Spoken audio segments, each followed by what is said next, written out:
This is Sunday, yo. Sunday. Bless the Lord. First I want to thank everybody for coming out.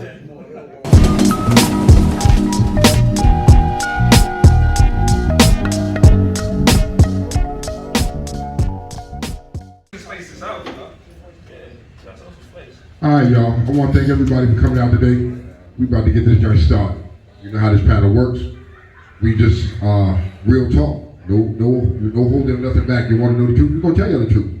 You know what I mean? We want to hear y'all truths too. So y'all can't be over there lying, because y'all know how y'all women do. Y'all be lying like shit sometimes. But we're not gonna go there today. Wow. So without further ado, that was shots fired? Oh, okay, my bad. Pew! All right, so Kiki, are you ready to kick this off? I'm ready. Stay ready. I'm gonna hand the mic to my man Batman. You can kick it off. To start with their first initial question. Well, first of all, I want everybody to say their names first. Introduce themselves first, if you don't mind. So we're gonna start with the men first, because y'all last and everything. But y'all go first, and then ladies can go. Go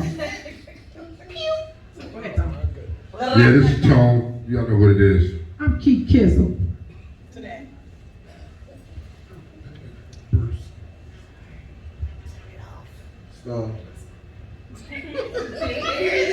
Mr. Coleman. Arthur Brown. Dion. Entice. Toya. A little bit. Cha-cha.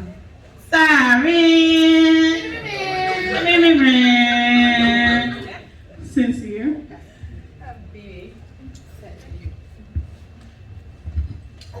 Okay. So first initial question will go to Batman. It will go to Batman. I'm always gonna let Batman I want to say something too behind what you said.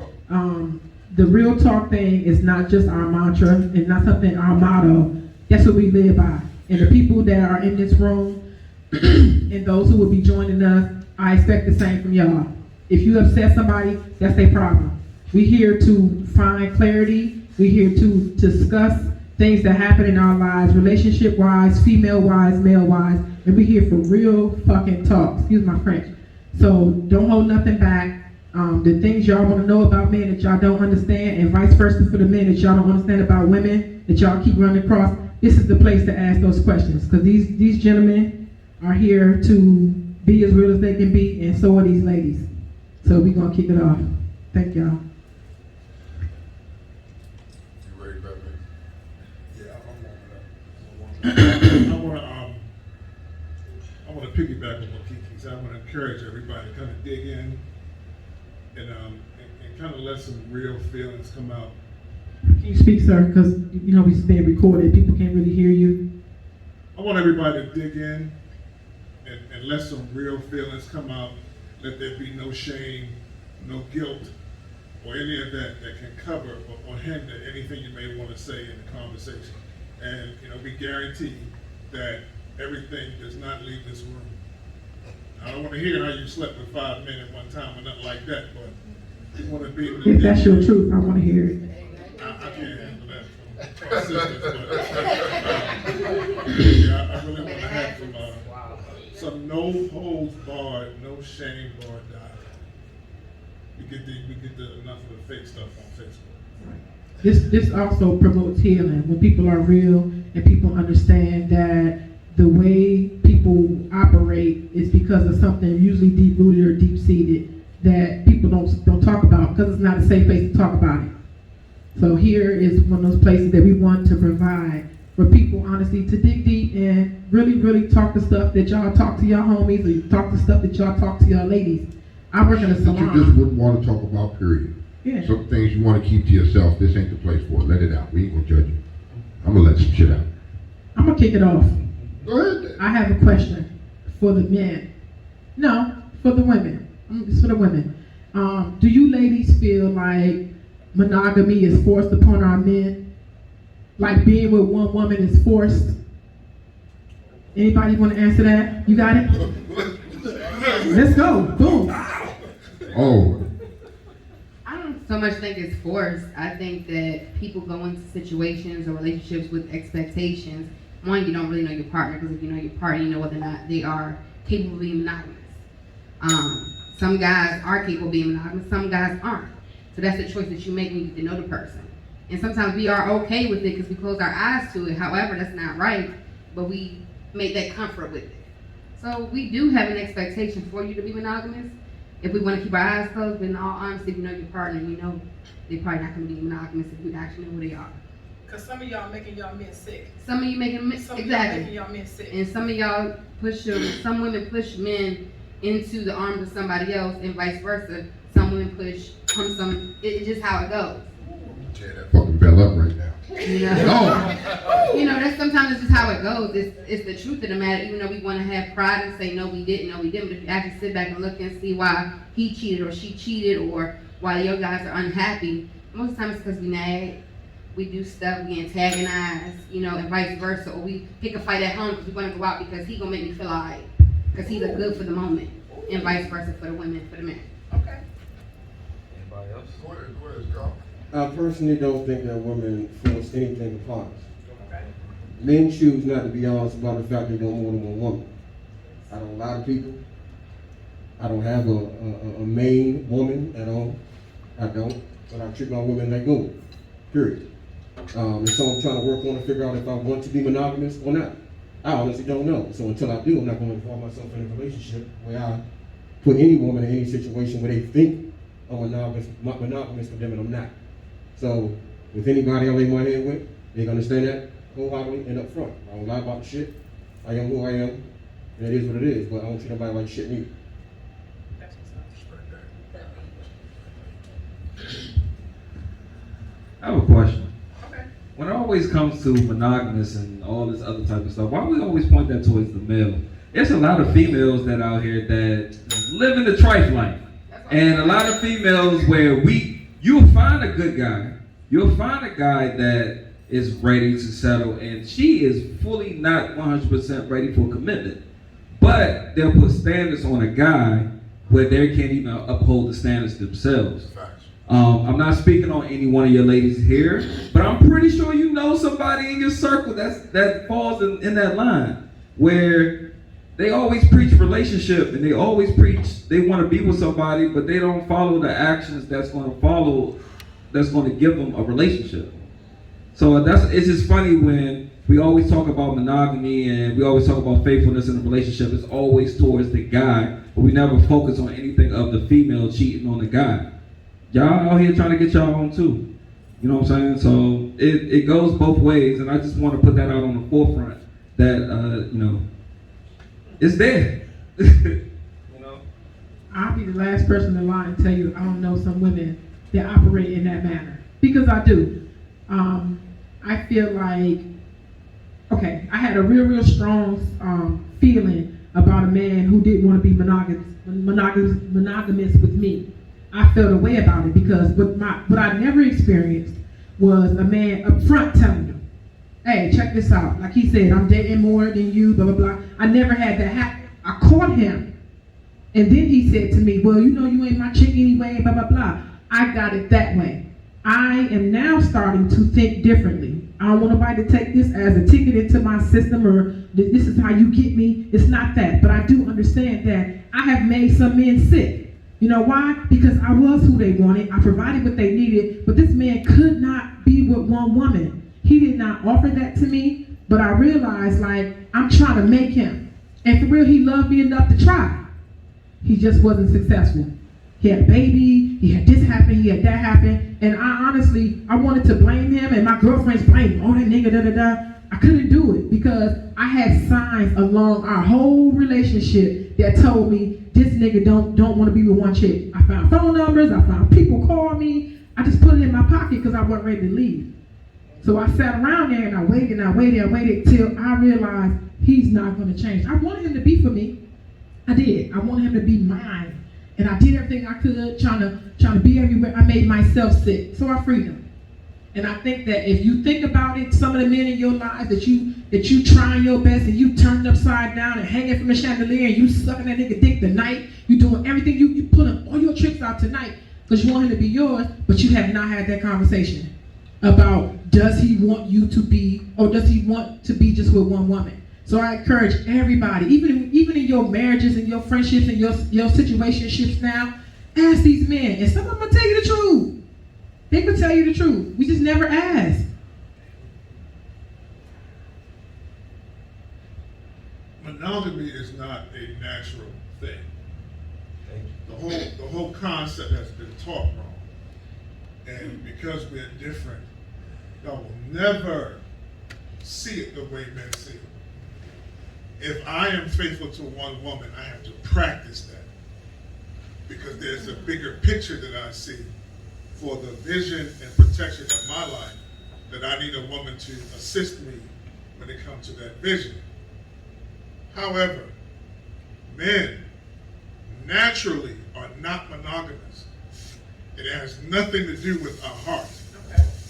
We can love, or our heart can be invested in one woman, but we can sleep with several and have no feelings for them. So make sure that you're not the latter. So I had a question to ask based off what you just said. So why is it that a female can choose not to be monogamous and is frowned upon in a male community? If I choose to date more than one person, or if I choose to sleep with more than one person, if I be honest, like Scar said, and say, hey, I'm dating multiple people, but I treat you like I'm just dating you, but you know ahead of time I'm dating multiple people, why is it looked at me like I'm a whore, I'm a slut, I'm all of these names in the book? But if you do the same thing, you get a whole different level of respect.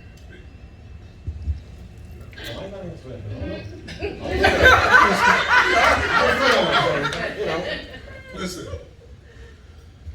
as much as we try to make it something that it isn't, men and women, we're not the same.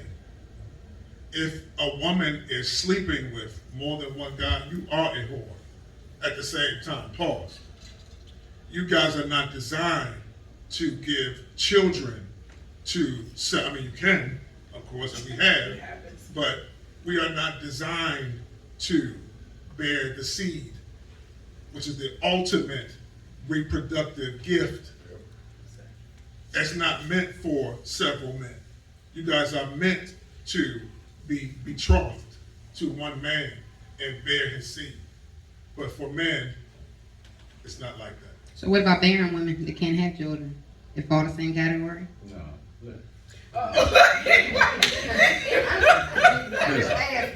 It's this thing called pair bonding.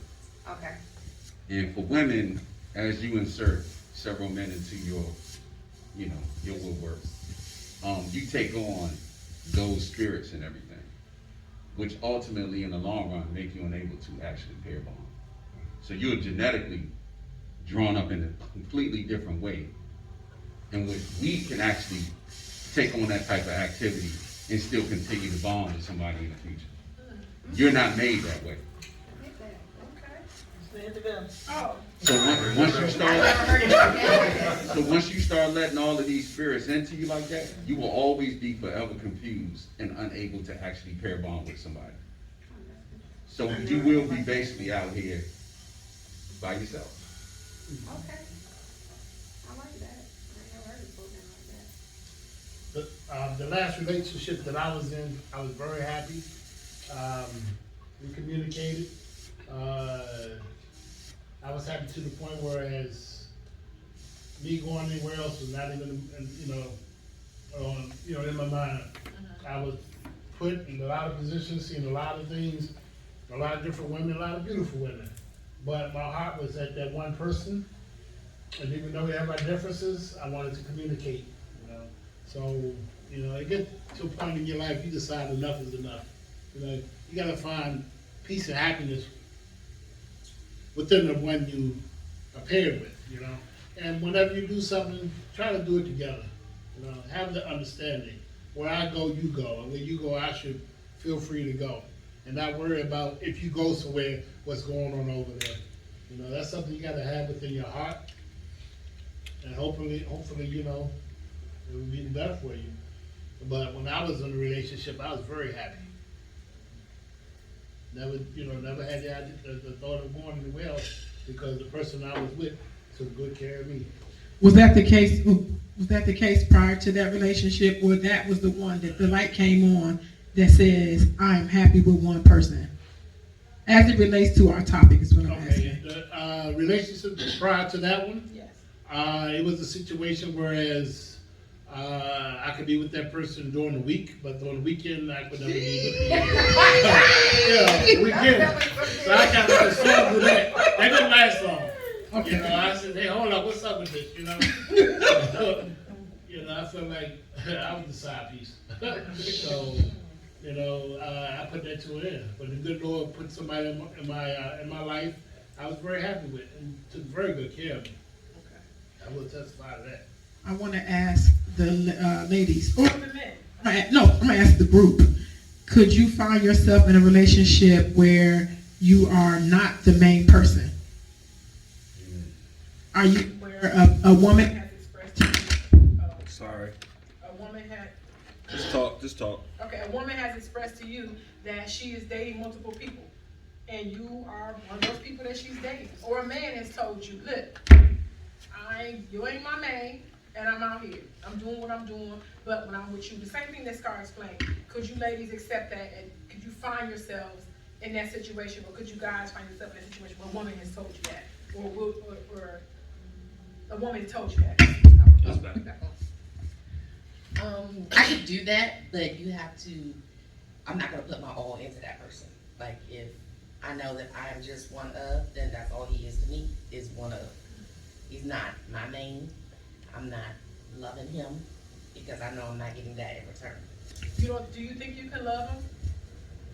You said you don't, you won't, so that's a choice. So do you think the situation allows for love? If when he's with me, he's giving me that main, he's making me feel like I am his one and only, even though I know I'm not, it's possible I can fall for it. Maybe. Yes, I'm calling. You're shaking your head. Wait a minute. Well, if I'm with someone and they're being transparent about it and they're letting me know up front, like this is the deal, this is the situation, and I enter into it knowingly, I would probably, like, this is what we're doing. But as long as me and you together and I don't know about whatever else is going on, that's a good situation. I can accept that. And you do have that love, that feeling, that bond with this person. But like I said, as long as you're being honest and transparent, there should be no issues with it up front. You don't want to find out later on, but as long as you're being up front from the beginning. See, I see it as you being honest with a person, right? But then you have these situations where females or men, they know this in the beginning where they're going into it. They know what it is. But then eventually your feelings get involved. And shit changes. And now you want more from this person, even though this person told you this is what it is off the top. This is how I am. And people, because I'm not going to say men or women, but people in general get that confused after a while. Because now, like you said, he's spending this time with you, and in your mind, you're feeling like a main. Like he's giving you that attention like a main would. But in reality, he's just hanging out with you, having fun. He's enjoying himself. He's being himself. He's being him. So that's where people start to get confused, and that's where feelings get involved, and now you cross this borderline. And now you're in love with this person, and now you're mad because the person doesn't love you back the way you feel for them now.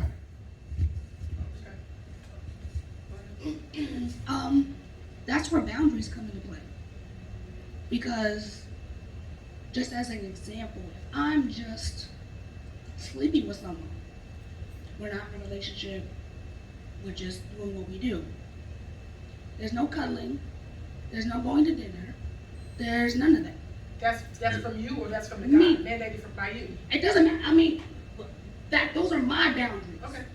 If that's what we're doing, and we're not building something, then you come, we fuck, you go home. Let me ask you, is that a result of something that went the other way, and now those are not your boundaries, or have you always had those boundaries? Something I learned from experience. Okay. What did you learn from experience? That the nature of your relationship defines how you operate. So if you're dealing with someone, dating someone, sleeping with someone, and you're building a relationship, there's certain actions that are expected. If you're just sleeping with someone, it's a purely sexual relationship, then there are certain actions that for me are off limits because someone made a mention of feelings, Tone made a mention of feelings becoming involved. So I know for me personally, to avoid that situation, I know what boundary lines I have to set and how and to enforce for myself. You must all be touching that thing right I agree. Touch that thing, man. You're gonna have Elaborate. Also, what Tone was saying as far as the feelings thing, I get what you're saying, but the feelings is gonna come regardless. It's gonna come regardless. And if a woman gets to the point, or a man gets to the point where it's a situation that he can't deal with no more or whatever, then as honest as I was to tell you that this is how I am and how I operate, you have to be honest with yourself and say at this point I can no longer go further with that and we should take a step back, which I completely respect. No issue whatsoever, I respect that. Is that coming from the person that's getting their feelings to change? Yeah. But what happens when you have people that don't think like that? And then they think that they can just keep pushing the issue with you and you'll change. Oh, well, you know, I'm I have no choice. You have a choice there to deal with it. You have no choice but to deal with it or cut it off. And I ain't dealing with it because I've been there before. Okay. Been there before. Because there was a time when I wasn't completely bold-faced honest about my shit. And I ran into a lot of pit holes. A lot of pit holes. And I refuse to go to those pit holes anymore. So I am honest about my shit. You know what I'm saying? But if a man is fucking you properly, for one, you can have whatever boundaries you want. Them boundaries will fall. Trust that. Trust that. They only last for so long. So why you act like y'all don't know that? Why y'all? They do know that. They know that. I have nothing to do with other men do because I have a whole conversation on the exact individual that I am. Okay. No, and I'm totally upfront with my shit. Completely. Once we have that conversation, I'm not responsible for what you decide to do from that conversation.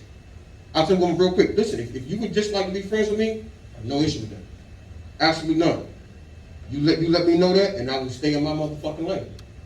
If you would like more than that, I do. So if you like to move that forward, then we most certainly can. With that understanding, if you choose to, you can move forward and be happy. Because life is about living and enjoying it.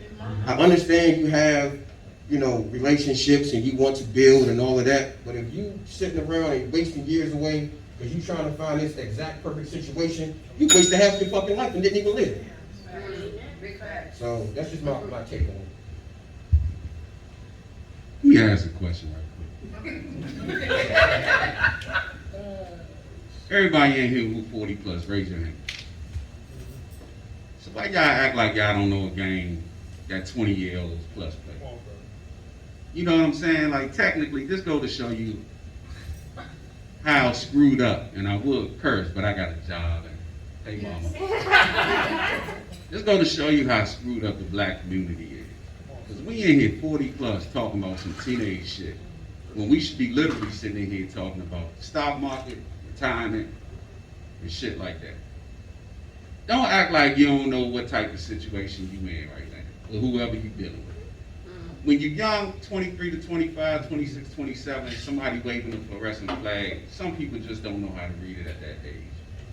But if you were a side piece today, you was a side piece yesterday, and you was a side piece back then.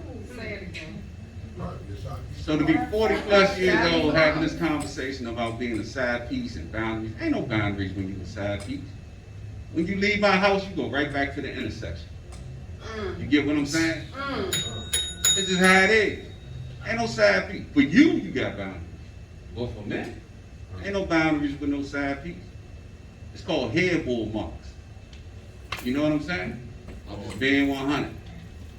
So, it is what it is, man. And I think the black environment, as far as community-wise, have been set straight when it comes to relationships.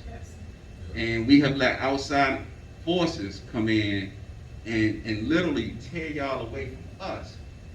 To the extent that even you guys are like supposedly the face of the community. Once you separate the men, the women and children are fair game. Get ready. You know what I'm saying? Outside forces as in? The media. Other races. You know, they literally put poison in your community and make people think a certain type of way to separate you from one another. And that's what's going on right now. We are 40 plus years old having a conversation about a relationship.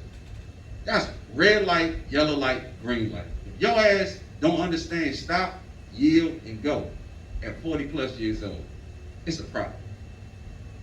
But you know what? It's experience and stuff. So this is the thing about, this is my thing about this age stamp thing. Just because y'all motherfuckers are 40 years old does not know what the fuck y'all know what y'all doing. I'm not speaking for everybody. I'm speaking for people that don't have experience. I know some 40 plus motherfuckers that haven't not got their heart broken like they needed to get their heart broken. So it goes through experience. I know 20-year-olds that's been married, divorced, have kids, been through the ringer. And you know what I'm saying? It all depends on experience and what you're dealing with. But your point is still your fucking point.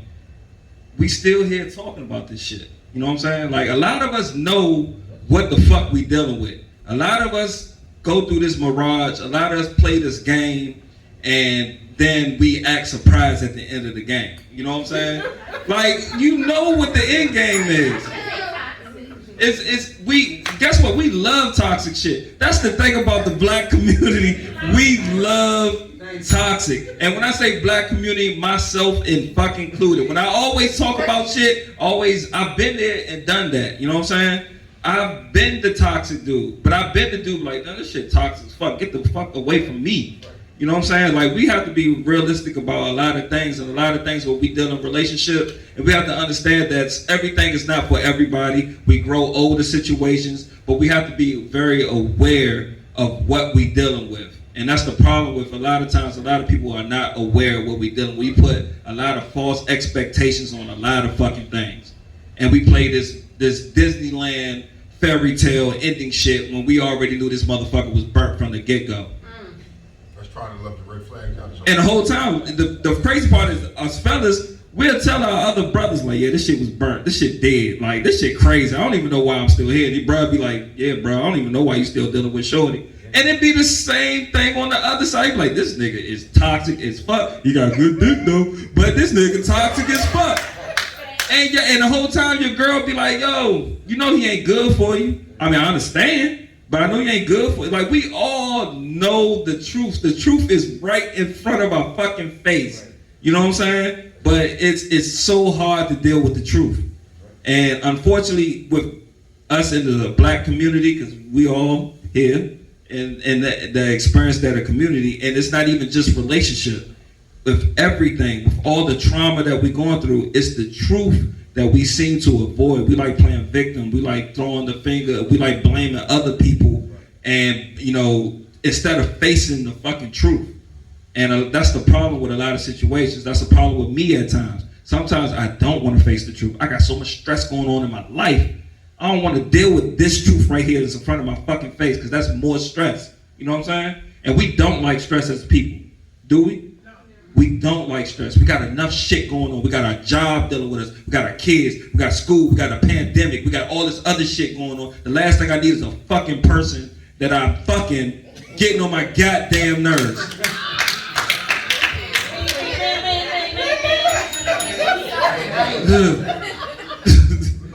He ain't cooking. She ain't cooking. He ain't building shit. You know what I'm saying? That's real talk. Like, it's the truth. So I'm fucking with you with your point, but it ain't an age thing. And I think we tapped on that the last time we was here. It's not an age thing.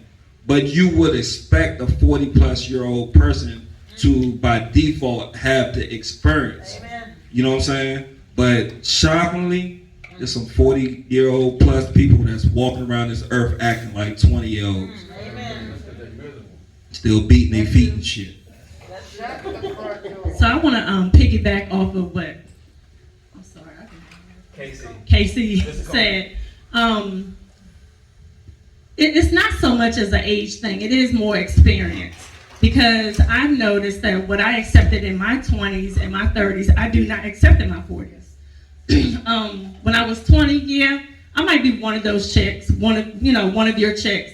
30s, I might be your side chick. But in 40, no, I'm not going to be anybody's side chick. I'm not going to be one of your chicks, because I know, because of those experiences, I know what I want now, and I know that I'm a wife.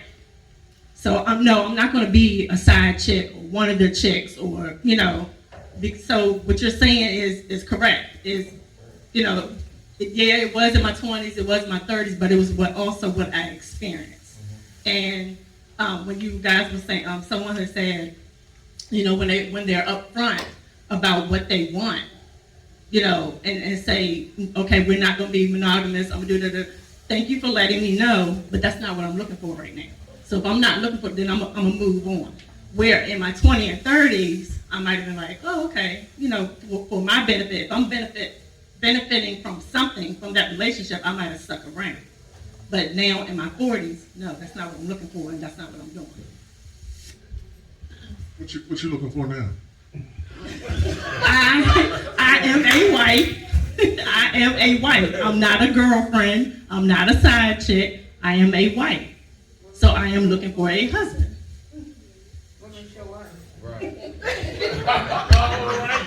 I have a question. How do we undo what we've been taught? How do we undo? Because a lot of us were raised with one set of ideas as far as family is concerned. Let's go back. Barbie and Ken. Boom. Family. Got little babies. They got this, they got that. But your mom and your daddy is in the house. You seeing a whole other thing. You know what you're playing with. You know they tell you to have a baby, da-da-da, whatever. But what you're seeing is different. You seeing your daddy slip off. You seeing your daddy leave. Somebody slide in the door. You're seeing that. So there's a confusion where that's concerned. In this world, we all want to appear proper. You want to have a husband. You want to have a man. And you want to be his girl. But when y'all go home, that's not the reality. You do know, you do understand that he out here. That's why you like him, for real. Because you know what? You tried him. It was a game to you. You won. He could be fucking all of y'all. But if I get him and he over here, blah, blah, blah, you won. And then when his true traits come back around, then you feel like you got a right to stand up and say something. So how do we undo or unlearn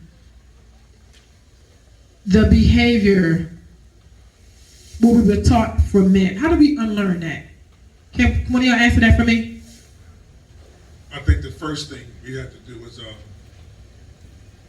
be able to do the work by going back and being honest with yourself without guilt or shame. Those two factors is what stop us from dealing with who we really are. So we learn, especially coming up in the hood, we learn and we develop a lot of masks. For me, Batman is a mask. That was a biker image. But no one ever actually took the time, when I was out there like that, you know what I'm saying? No one ever.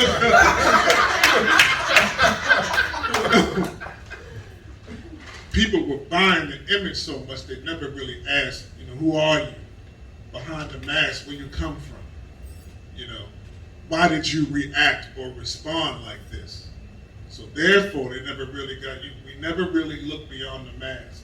We stay on the surface stuff. But individually, we have to be willing to confront the guilt or shame that all of us came up with from our families of origin, and then what we experienced in the neighborhoods. Well, for me, I came from a household where my dad wears 2 wedding rings. He got one on one hand and one on the other hand because he has my mom and he has another wife. So for me to see that and never really get the understanding as to why has this been okay? Why has this been okay? And for me to be a young girl, to see, my dad didn't miss anything. He was at all my stuff. He was always there. So he didn't miss anything. So that part didn't click. But to see, to this day, he still wears 2 wedding rings, one for 27 years, one for 32 years. So to see that dynamic of women that accept that, and then for me to be a woman to see that, I don't accept it, but how do women accept it, and how do men think it's okay? Is the 2 women happy? They are. Obviously, 32 and 27, they are. That's the thing. They're happy, and when I asked my mom, and she probably watching, and I don't care. I asked my mom, and she knows I'm very transparent about this because I'm very honest about this because I need to understand for my own mental sanity. She said, your dad came to me 8 years within our relationship and said, hey, I have a actual wife. I'm tired of people telling you that I have a wife. I do have a wife, but but I really fell in love with you too. I'm in love with two people. I don't know how to differentiate between being in love with two people. It's your choice if you want to stay. And she decided to stay, and they've been happy for 27 years. And then his first wife, which is his legal wife, she's okay with that as well. So both of them are okay with the situation. Like you said, you treat your women good when you're with them. Like they're good. Like they don't want for anything, they're good. Same thing. Like our household is good, their other household is good. We never wanted for anything. So I never, as a kid growing up, can tell the dynamic of him having two households when he's a cop. So never seen the two differences. Is there anything wrong with that? For me, In your eyes. in my eyes, yes, because I feel like my mom could do better as far as having someone as a constant than when you fell up to it. Because she's always going to be second burden. And then going through like all this pandemic stuff and things happening to people, if his wife say my mom can't come to the hospital, she can't come to the hospital. If he say my mom can't come to a funeral, my mom can't go to a funeral. So for those kind of things, this is a problem. So this is a question that I've been wanting to ask. I believe women have a major thing with titles. So does a title mean more than your happiness? Not for me. Obviously it does if you don't agree with what's going on with your father and his two wives. If they're not married, that's fine. But if they're married, it's a difference. But women go through years of life in relationships. They have a title of that's my boyfriend or that's my husband. And the shit totally fucked up. Completely. For years it can be fucked up. Exactly. I'm still married and it's fucked up. That's my point. So you would rather have that situation than a situation where the motherfucker gonna be honest with you and treat you like a woman's supposed to be treated, minus I have other women. And you're happy. You just don't have your title. So does the title mean more than your happiness? So for me, that's not what I'm saying. What I'm saying is for the outside stuff that you need to be a part of, that you can't be a part of, that's the problem. If me and you are married and you have a girlfriend that you love her too, I know about it. If I say she can't come see you and you can't answer for yourself, she can't come. I'm a man, you can't tell me shit. What I'm saying is Why you automatically have to run to what the negative is? Because apparently, excuse me, and I'm sorry, after 27 and 30 years, Shorty's accepting that. I'm sure they probably, you know how your teeth get fucked up and the other teeth move around to accommodate. Y'all see people who got perfectly fucked up teeth? That's perfectly fucked up. They're perfectly fucked up. That's a good way of putting it. I never looked at it that way. That's why I'm here. I'm asking questions because I've never looked at it that way at all. Okay, because if she move around to accommodate, like for real, your mama probably be like, look, I don't want to go to the hospital because I'm sure they understand like who's first. You understand what I'm saying? And what Scar's saying makes a lot of sense to me. And I know y'all women probably like, it makes a lot of sense to me. The title thing and your happiness, you gotta weigh that out.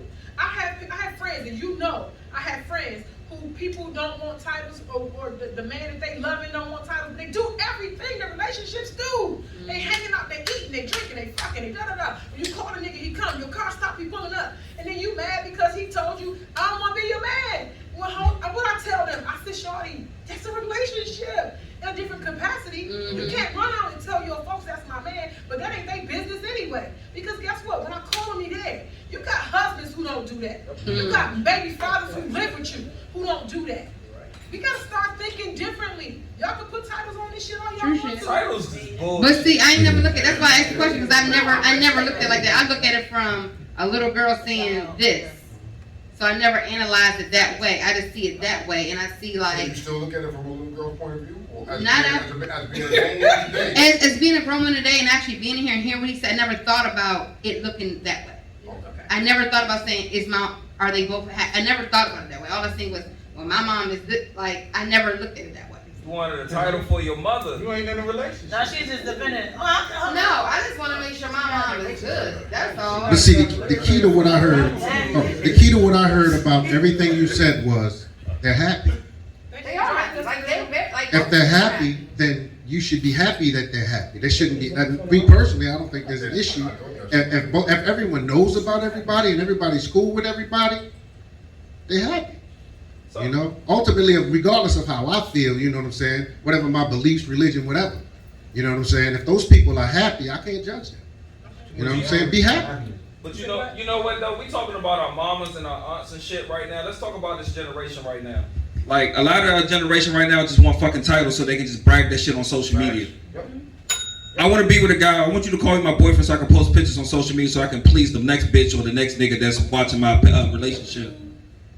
And a lot of times, like, the title thing is really overrated. If I'm exclusive with you, if we have this discussion, I'm exclusive with you, I'm the only person that you're dealing with, we doing relationship shit, you're so pressed for me to call you, yo, you're my boyfriend, you're my girlfriend. Sometimes I'm like, we're moving like that. I'd rather move like that than worry about what we are quote unquote titled. This is, once again, I'm about to bring this shit back from the last thing. What is the number one, what's the first love language?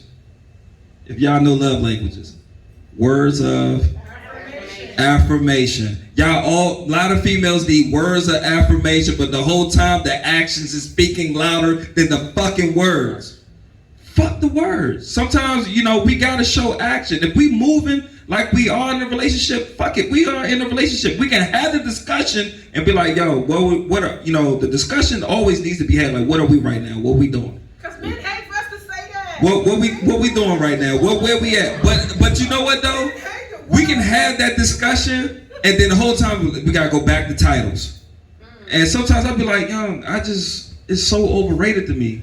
It's overrated. Sometimes you want to put titles on shit. When shit's stamped, confirmed, and everything, you can put titles on shit. But it's when we dating and we in the dating phase, and that dating phase moves to the next phase, that title shit is not as important as you think it is. Make sure we moving in the right direction before we so quick to put a title on some shit. Make sure we both sure or we not unsure before we want to put a title on some shit. And even if we unsure, let's talk this shit out. We still might be still moving on the right path, but let's make sure we are moving on the right path and talking this shit out and make sure we sure before we want to broadcast this shit to the world.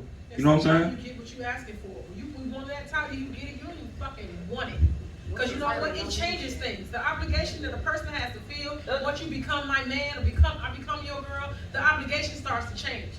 They was doing more when the obligation wasn't there. Now it's here. You can't find this Bama. Or you can't find this broad. So y'all have to be careful what y'all ask for, because you might get it. What's the title that don't mean shit? So I want to piggyback on what she said. She's going into her 40s and she's looking to be a wife. In my 20s and 30s, that's what I was looking for. I was looking to be a wife. I was doing everything I should have been doing to put myself out there to attract the person that I thought should be a husband. And it didn't work out. And I'm almost 40, and at this point in my life, I don't want to be a wife. I want to go enjoy myself. I want to do whatever I want to do, when I want to do it, how I want to do it, with who I want to do it with.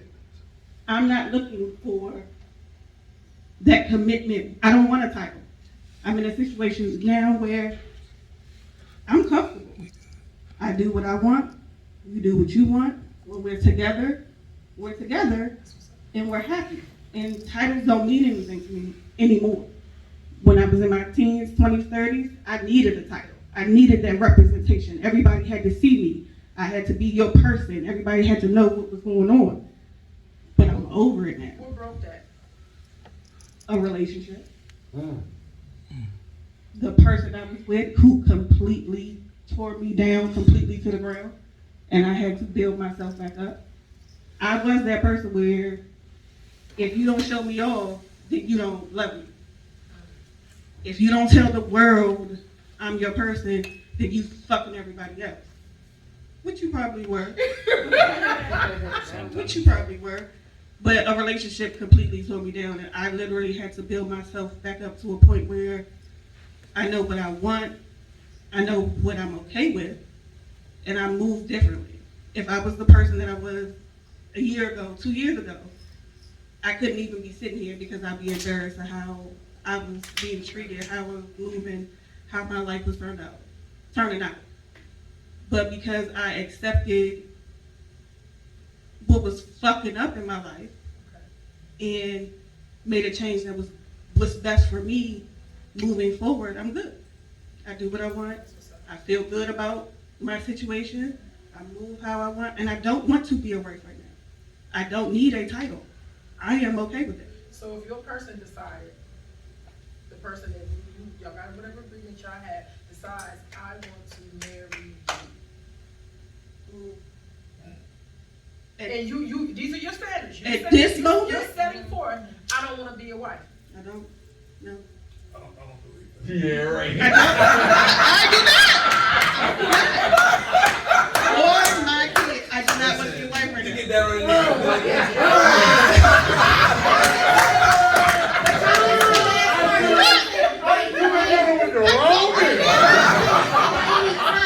But right now, it can change at any time. Change Six now, months from now? and left it alone. She said right now. Right now. I'm just asking because I don't wanna be a wife. Stuff that they accept. People I say don't that. want So it's to. you. Okay. I don't want to be. I like my space.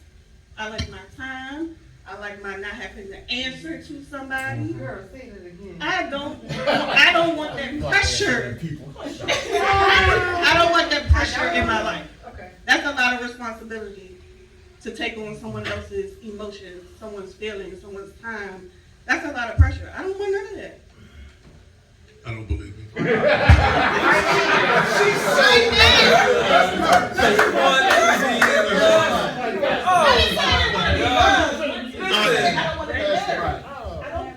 Man, you might get this whole roll on that, man. There is.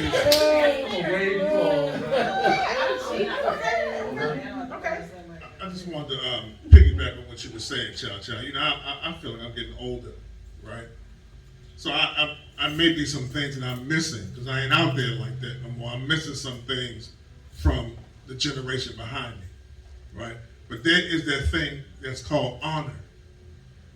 And honor is the distinguishing of difference.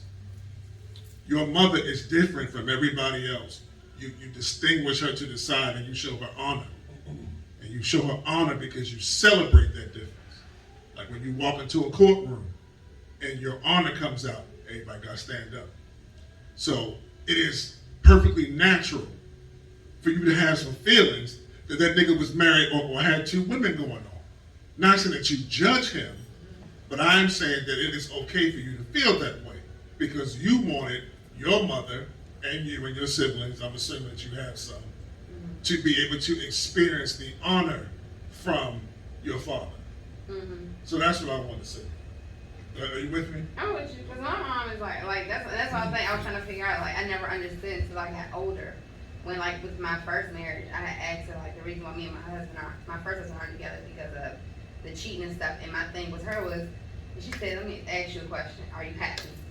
That was the first thing she asked me. She didn't ask me what he did. She didn't ask me how many women. She didn't ask. She said, "Are you happy? Does he make you happy?"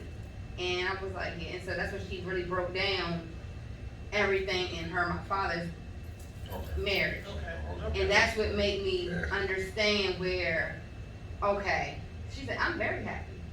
She said, "Your dad has always been there for me. He takes good care of us." He said, "Have you ever wanted for nothing?" I said, "No." She said, "He took care of home. Whether he has 1 home, 2 homes, 3 homes, 4 homes, he took care of home." She said, "I work so much, he works so much." So we really never had a situation where I didn't have his time when I needed his time. So she said, "I'm happy." She said, "People might frown upon my situation or might look at me like you stupid." She said, "I'm not stupid, I'm happy."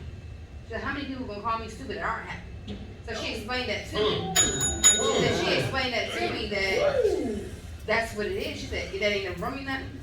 It's never been anything of a sexual thing." She said, "Well, a lot of people get in relationships and they think about sexual. It's not sexual." She said, "He feeds me intimacy. He feeds me spiritually, mentally. He feeds me, and everybody need to be fed. So I'm again to ask you, are you happy?" And that's always been her thing to come back when I was married to Andre was, "Are you happy?" And if she said, "If you're not happy, then I'm gonna sign off for this divorce for you. I'm good. I'm with you. But if you're happy, is it worth fighting for?" Women, y'all seem to have the ability to operate in two minds. Y'all have a conscious mind where y'all want things to be a particular way. And then y'all have a mind that y'all pay no attention to, and that is how things really are. So the reason I said, sister, that I don't believe you is that because of the fact that you guys can operate in that mind. Because we don't do things like this. We don't take the time to talk about how you felt after that brother was putting it on everybody out there. So as a resolve, I'm sorry, I didn't mean to point at you. I want to talk about Scott. I didn't mean to point at that's my bad. Pause. Don't let me that woman bed. You see with her mother?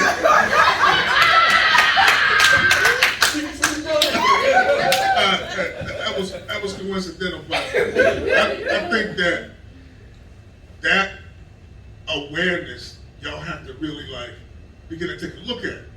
How y'all can make something out to be whatever y'all need it to be at the moment. See, one of the things that the OG pimps taught me is there's a difference between a woman's emotions and her feelings. Pause. You have to know how to maneuver her feelings. Not be concerned about her emotions, because if you deal with her feelings, you can put it in any mindset that she needs to be in to get anything that you want at that particular moment. That's how the OGs raised me up. So I'm just, I'm not saying that what I'm saying concerning your life is facts, but I'm saying I don't believe it, because I guarantee you, if you and I talk about it privately, give me 3 or 4 conversations and you'll be wanting to get married afterwards.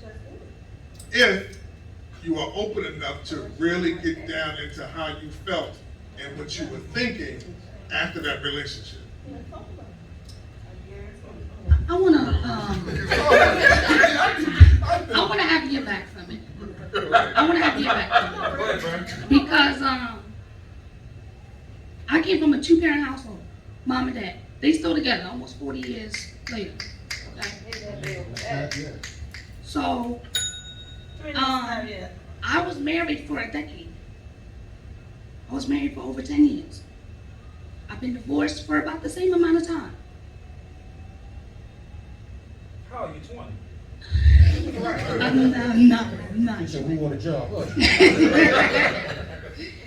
But I can honestly say, when I got out of that relationship, you couldn't pay me to marry someone at all. You still have that same mindset today? I'm open to it. Did you heal from it? It's been 10 years. No, I know. If I was doing it, if I didn't. No, the answer is yes. The answer is yes.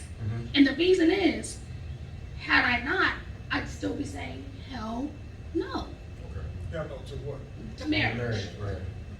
But, with going through and I have children, so with going through the divorce, going through the child custody, having to move back home, Start all over again. start from nothing, Is that why you have the ability to just let a brother heal it and handle feelings?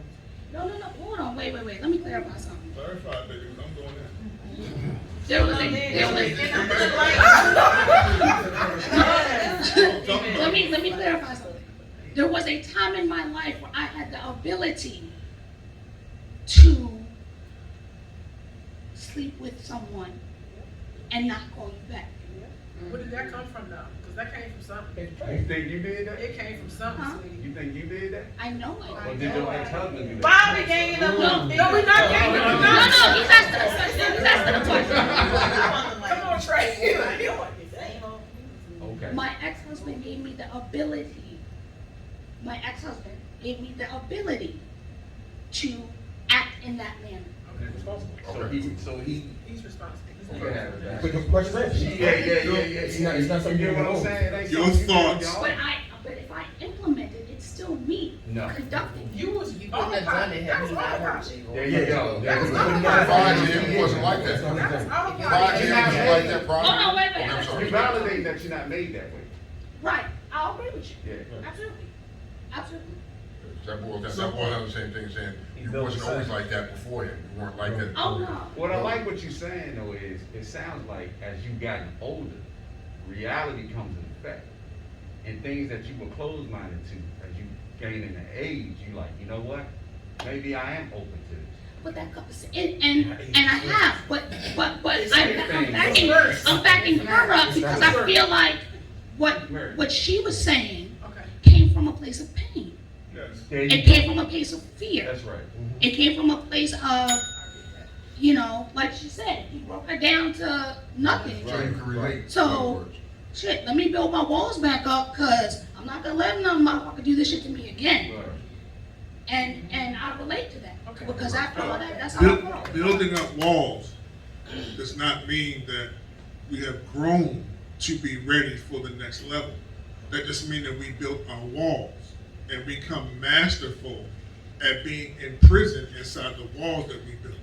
Yes, but if you use that walls, I feel like the walls are a protective measure.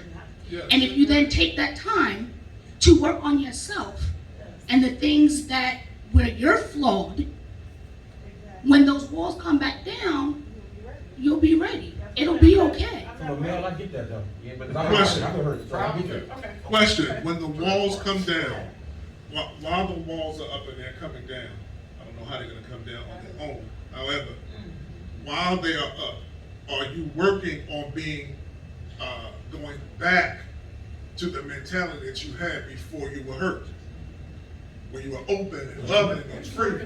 I went and had a sit-down conversation with my ex-husband. That's Okay, after he, and I hope he's not watching this, but after he tried to commit suicide, we sat down and we had hours-long conversation, and we talked about everything, the good, the bad, and the very ugly.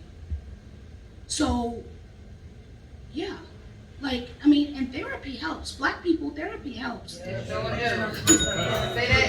not to keep pushing it, but I'm gonna push it. Not to hurt you. Right. You didn't answer my question. Okay, please repeat your question. Did you go back after you had the long conversation with your husband, y'all talked about everything and so on and so forth? Did it restore, did that conversation restore who you were before the hurt came? Yes, but you have to also take into account that with age comes wisdom. So I'm never gonna go back to the same young lady I was at 20 years old. So with that being said, it's my last question. Okay. I could push you for another half hour. Look, I'm here.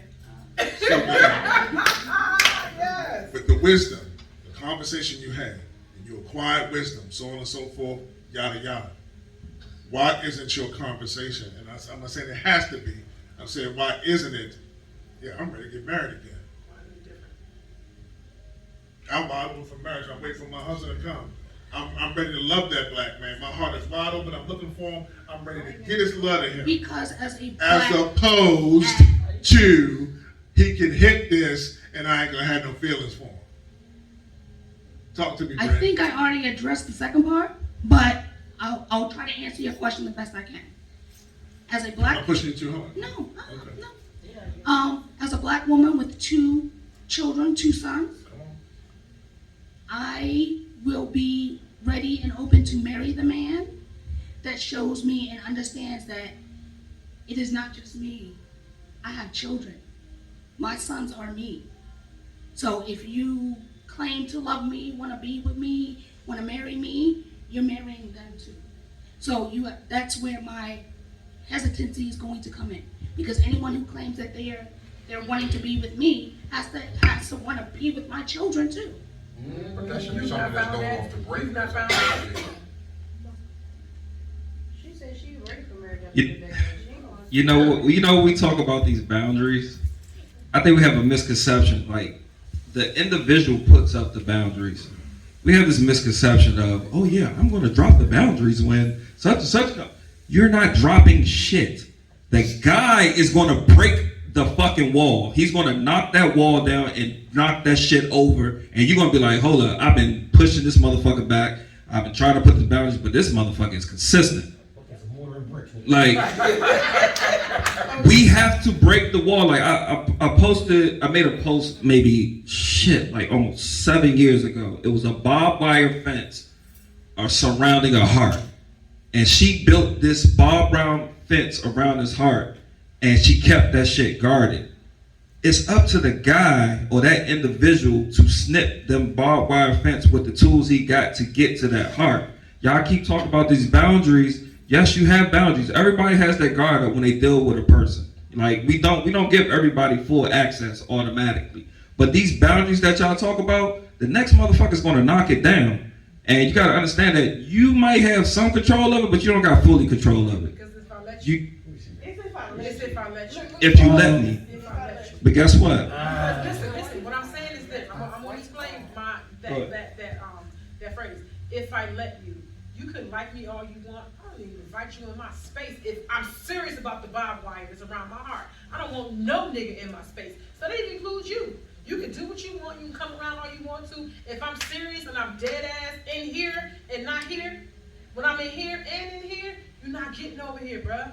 Period. You could be around me for years, but the moment that you slip and you come in, I let you. Guess what? That's true. No, that's true. But that guy still have to have the willpower to want to snip that goddamn wire. You can. Guess what? You can say subject AO. You can, My willpower is not let you hit. I understand that, but guess what? What happened if you let an individual in? What happened if you let an individual in? He'd be like, you know what? I'm good. Hey, he ain't gonna damn. I'm good. I'm good. See, this is that whole misconception. This that whole misconception of this control shit. Like, yeah, you can it's gonna be a lot of motherfuckers that's gonna approach that barbed wire gate, and then you be like, oh, he's the one. I want him to go ahead and snip that motherfucker, and he ain't even gonna be the one that's gonna do it. At the end of the day, everybody's gonna come to that fence. That dude gotta have that willpower to snip that fence to get to your heart. And that's where it was with me. That's where I am now. Like everybody who comes to, I'm cute, okay, period. I'm cute. So I got people coming every day. But everybody doesn't have the persistence and the willpower to deal with my crazy ass. I'm crazy and I got problems. And how many times that you liked the individual and you wanted him to deal with your crazy, and then you realize this nigga ain't for it. Before now, a whole lot of time. Right now, I'm not giving nobody chances. Nobody chances. You gotta be persistent and hell with it. Because I see the bullshit. It's too much shit out here. It's too many open legs. There's too many women with too many women with low ass standards. There's too many men with a whole bunch of shit with them. And I don't have the capacity to deal with a man who got a whole bunch of shit. Cause I'll fight the shit out you. I will fuck you up. I will fight the shit out you. Sorry. Truth. You may write me down in history with your bitter and twisted lies. You may try me in the very dirt, but still like this, I'll rise. I come from a household, my mom and my dad, they had 5 girls. My dad is my heart on my leg, my dad's girl. Oh, my dad would go to school and buy the things that we supposed to have, My dad is awesome. So, I've been married and happily divorced twice. And the reason why I stay in my relationships, no matter which ones they are, I give my all to the person because everybody is different. I don't want nobody judging me, saying, oh, you from Northwest, all y'all Northwest Catholic school girls the same. No, I take you for who you are and go with that. So, all that being said, I'm happy in myself, and you have to be happy with yourself. I've been beaten down by a man, dragged out the car. I was pregnant with his child. He beat on me and everything. But again, I'm not going to look at the next man and be like, oh, you're like that person, because that happened with that. And yes, we do put up our walls and stuff because we have to heal our own selves. Some people will find themselves in a situation where they are not number 1, number 2, but number 5. And they can't even fathom, well, how come she would keep fucking that bitch when I'm cute? Bitch, you old as hell and you already don't know that, you know that you're not number 1 because he has a wife, and not number 2 because he got people he bringing around. But you are basically just third string. If that. And you don't know your place and you don't act your role and all that other stuff. So if you are going to be that third person in line, act accordingly. Because you know what? Men think that we are females and we are not headstrong, we'll be trying to control them. The only thing you can control is your own self. So it is up to you to stay in that relationship for as long as you have. The first marriage, he put his hands on me. Now, the first person that put their hands on me was my baby father, drove me out the car and everything. But I was never married prior to that. When I did get in my relationship and married the other guy, and he put his hands on me, because that happened to me before, I was able to be like, oh, I need to get out of this relationship because I'm not going to do it. We just married, that whole thing. Had I not gone through that with my baby father, I probably would have stayed in it because it was a ring on my finger, just trying to work it out and everything. So, that's all I have to say. Anybody want to say anything? I have a question though. You were stating prior that, so you accommodate the man.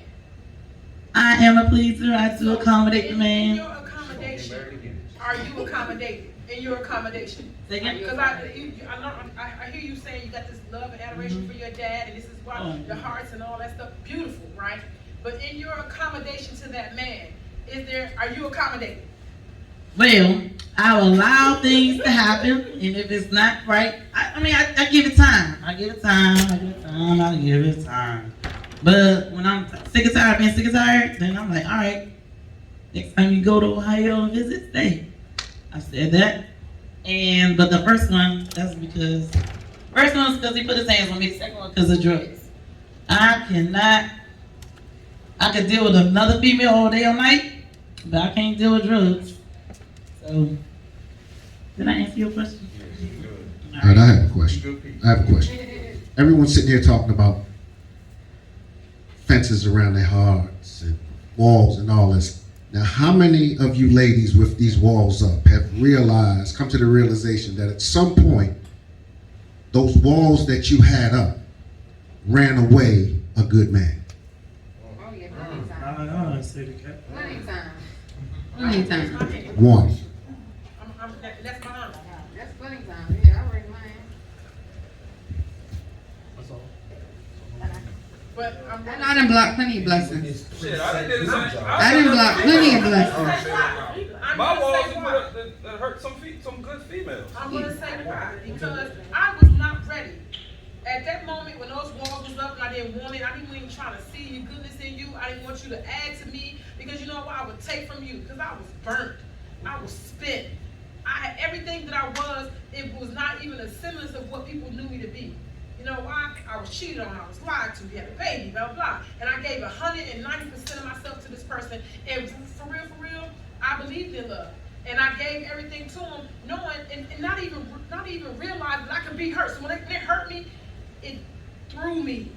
So I put them walls up so I could rebuild myself. I had to take away the fact that, guess what? While loving him, I ain't love me.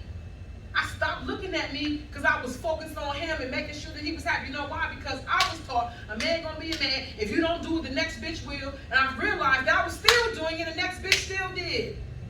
So for real, I wasn't ready to accept no man. Fuck what you bringing. Fuck that. I definitely was not having sex for a year. I can tell y'all, 5 years I had my legs closed. You know why? I wanted to smell everything and see everything right. Because once that nigga hit this shit, and I knew it had been a while, all this stuff would be blurry. Y'all think I can't see now? If I can't see now, I couldn't see then, so I kept that above. And was I horny? Excuse me, Mom. Was I horny? Absolutely. Did I want the next nigga? Did I desire a man? I was not asexual. I had a desire, but I knew for a fact that I was toxic for that man because I had previous cast disease.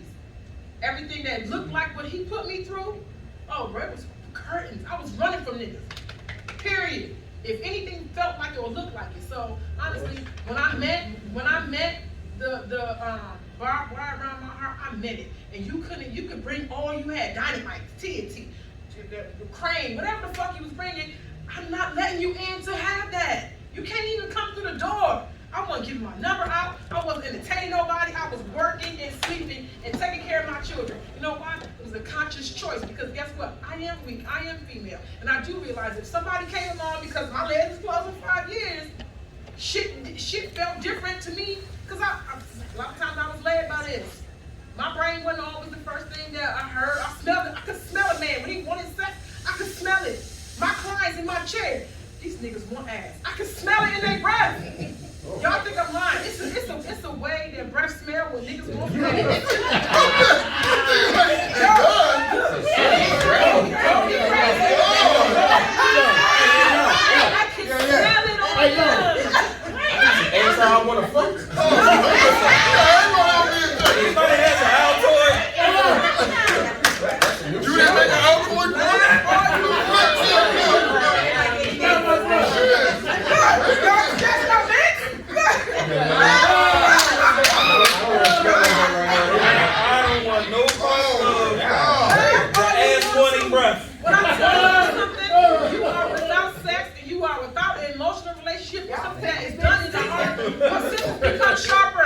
I saw and I smelled things that I didn't know that was there because I was without it. Y'all can laugh all y'all want to. This shit is dead ass real. The thirst is real. You can sense the thirst. What you mean thirst?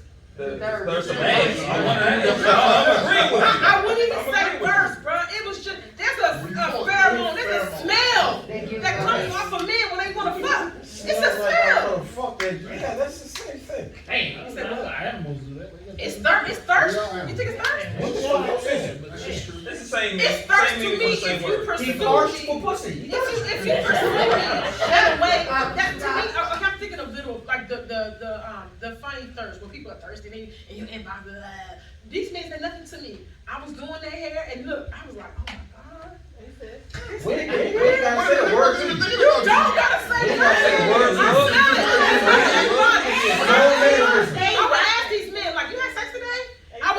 They would laugh me off like, why are you asking me that shit? Nigga, you had some ass today? No, I don't want to. But I want to. And I knew it. I had to ask and try to. Women give off the same shit. Do we give off that? Yes, we did. That is true.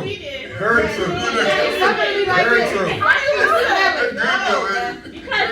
Because it could be it the way you look. It could be like your body language. Anything. A guy can tell you want to have sex with them. Definitely. It could be like you just looking at me. He be like, "All right, I know you want to have sex with me," or it's just your body language with him. Like your body language brings up a lot to a man. He's trying to fuck. He's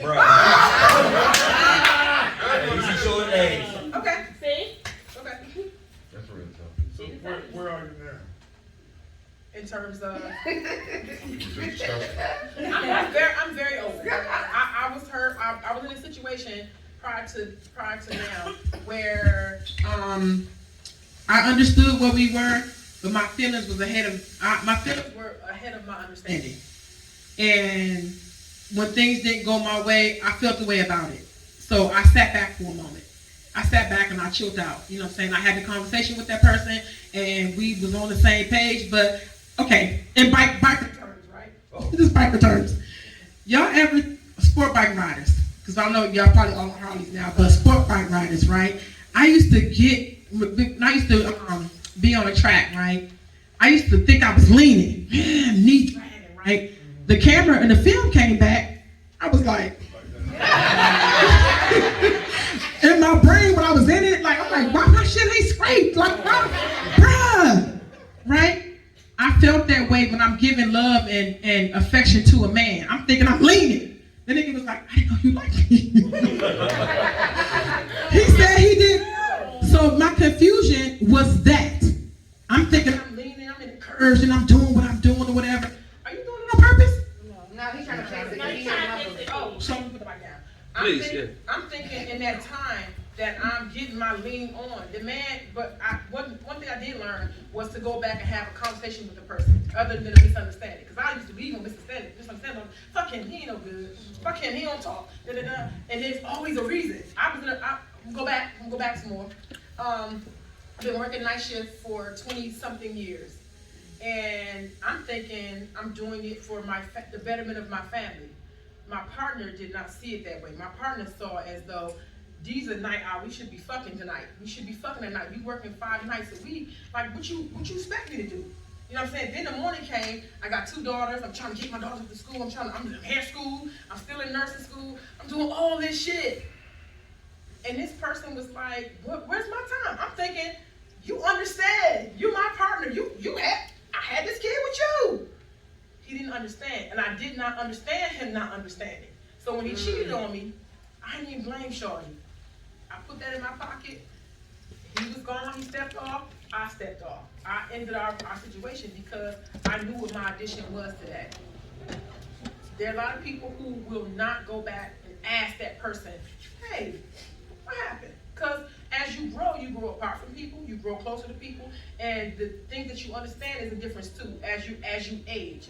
So I implore everyone in here, if you have people that you left off with in a sour way, go back and ask them. Because a lot of times you will gain understanding now that you didn't have then, because you was in it. And my feelings are not in that situation no more. Yes. So, is the mic gonna work, right? It's on. Just give it a kick. So I'm not gonna say all women, but I have noticed in my lifetime that a lot of women speak about communication all the time. Men don't communicate, men don't communicate. But women live in an existence of assumption, 24/7. Y'all will assume something and then be mad at a man for not understanding what you assume. And it's not her. And a lot of times, there's a lot of key things that y'all leave out or don't want to communicate about and just think we supposed to just know it. But one, y'all a little smarter than us. That's just facts. I think so personally. I do think that.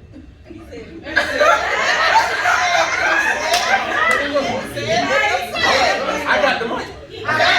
However, personally, how I feel. Personally. But I'm dumb as hell when it comes to communication, yet y'all trip about it all the time. All the time. Just like you're doing all of that, but you never sat down and saw if it was a mission that both of y'all wanted. But you assumed that he was on the same page. That's something major. That's not Because like I was immature. I definitely was immature. I definitely believed that once you squirted your seed in me and I had your baby and blah, blah, blah, blah, blah, was I wrong? Was it an unsafe assumption? Probably yes, but I did do it because you're still here. This is my immaturity. You're still here every night. You still come home. You still blah, blah, blah. You still care enough to lie to me about the bitches you fucking. You still care enough to come in here, do the shit that you're supposed to do as opposed to just check it out. So my immaturity did assume that we were all on the same page until it came blaring in my face like a beacon of light.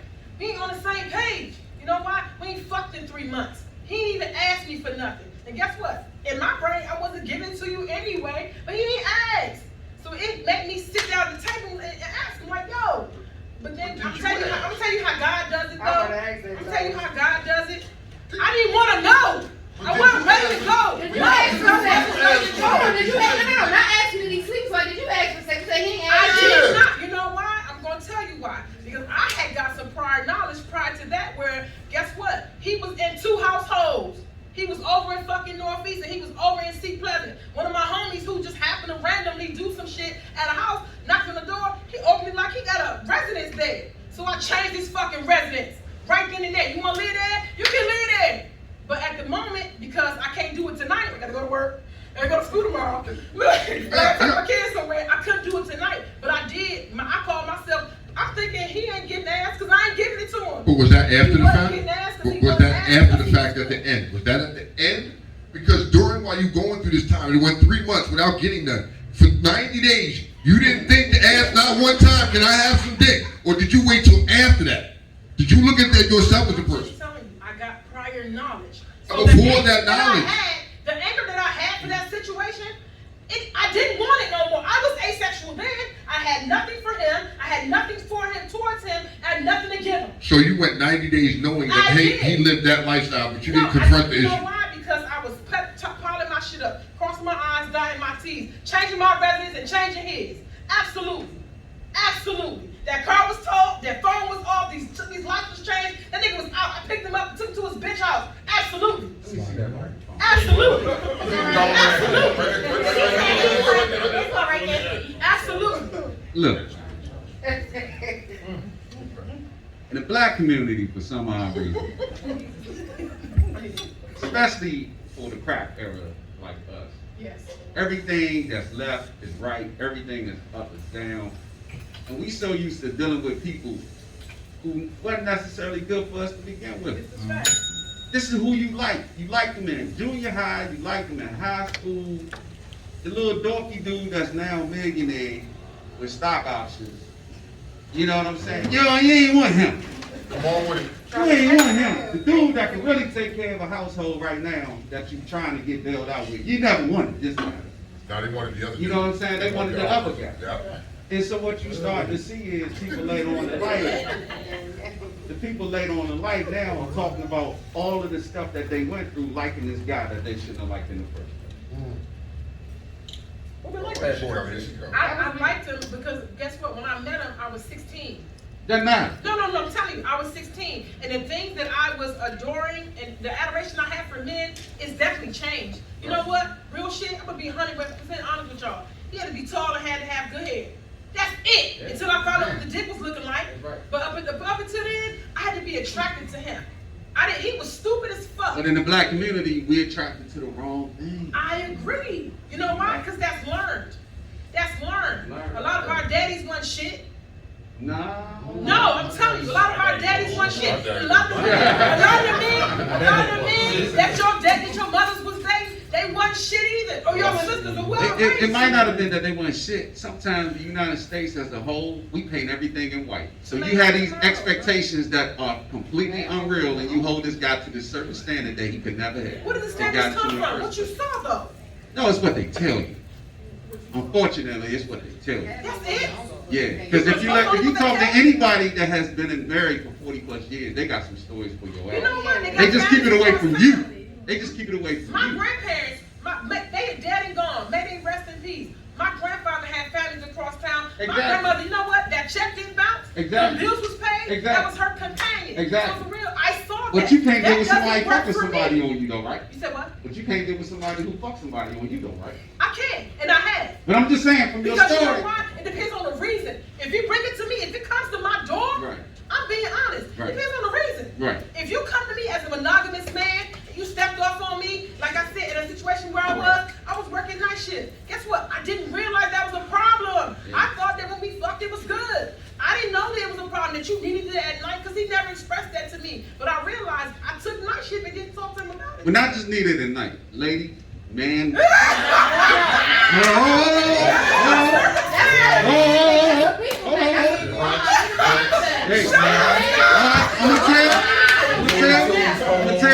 I'm gonna tell all women right now. Don't put no gender on that. Men, I can't speak for y'all.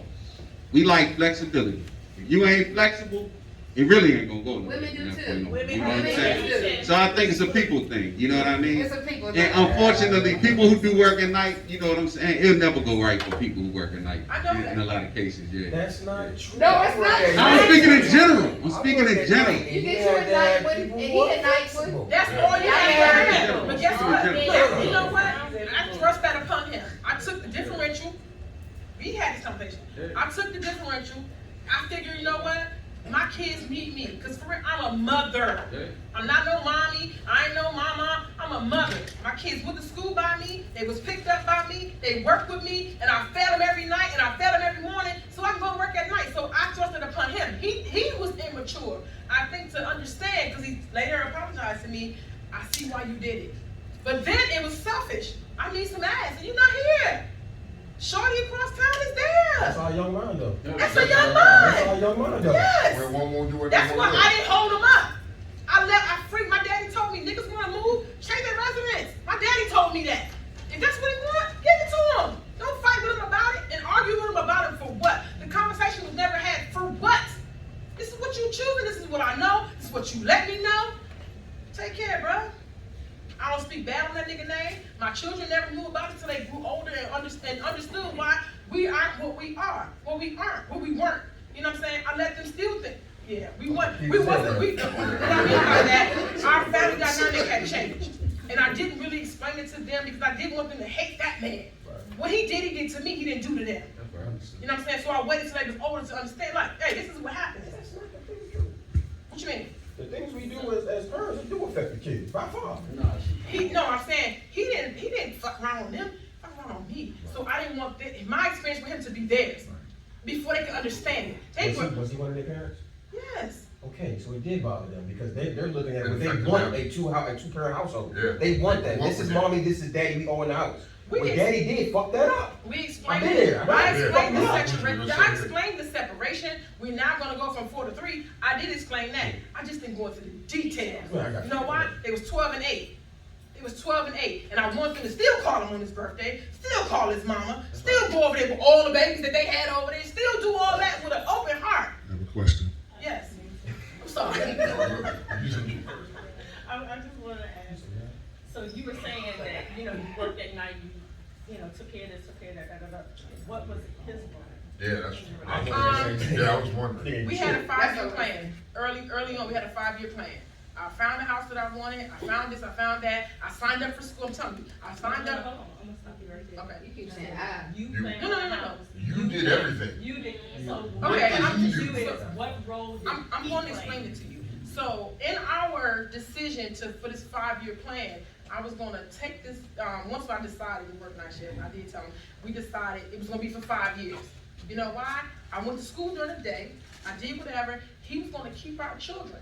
Because that part of that wasn't, no provision was gonna be had, no money was gonna be put out. You understand, the time that I was away, you're gonna do what you're gonna do, and 5 years supposed to switch back around. I didn't get that far. So he was very supportive to me. That's why it blew me away when somebody called me and told me, yo, guess who answered the door around Northeast? It blew me away because our dynamic was what it was. The food was on the table. Unintentionally, this is my opinion. Okay. But unintentionally, you made him feel less than a man. I agree. He was not supporting the I learned a lot in that because I was raised by my dad. And I am, like people say, women ain't alpha, shit me. I was her. And guess what? I did pick a kid. He was a kid. He lied to me and told me that he was my age. He was 2 years younger than me. And mind you, I met him at 16. It was 18 on his 18th birthday. So I feel like you, like I said again, unintentionally. No. made him feel I'm less agreeing of a with man. you. I'm agreeing with you. So Because that the chick across the town needed him. Made him feel like a man. And he married her. So you say he was I have a question. Yes, no, you're right. I've changed since then because during our conversation and our when we was chewing the fat and eating the elephant, he did tell me you emasculated. He was honest, and I've changed since then. I've learned to deal with men differently than the way I was used to. I was saying to my daddy, like, for real, you better get on this board, baby, because if this train gonna move with it without your motherfucking ass. Yes, daddy. I'm ready. Where are you now?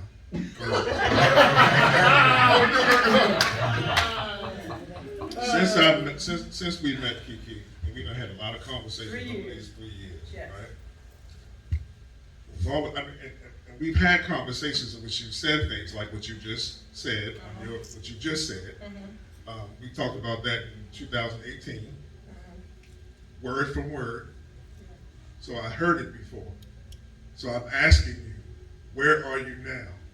I've always asked myself in the back of my mind, why doesn't this brilliant, splendid, beautiful woman have that covering? You answered that a few years ago on one of your lives and said it was you. So now I'm asking you, where are you now? Pass me the mic. I want to hear all of this.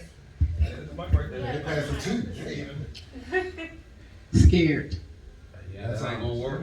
Scared. That's real honest. What are you That's scared real of? though. That is real. We all been scared. I do not want to cry. I think we all I'm scared. I'm gonna cry. I'm scared. I'm scared that true transparency, real talk. I'm scared that who I am won't be accepted by the person that I'm hoping will accept it. I'm afraid that as wonderful and splendid and brilliant as people think I am, that the person I give my heart to is not going to feel that way. I'm scared. I know. But what if he does? I won't take that chance. I'm scared. We're gonna miss out on You have to. In order to get love, you have to make yourself vulnerable. On a lot of great things. I'm aware. Are you I'm going to aware. change it? Keep missing I out don't on know. I don't know why. I'm honestly right now, I'm removed from a lot of stuff where the heart is. My mother passed away. And I'm still dealing with that. So for real, I don't have no room in my heart right there for that. There's guilt there behind my mother dying. Shit. Sit down. I'm done.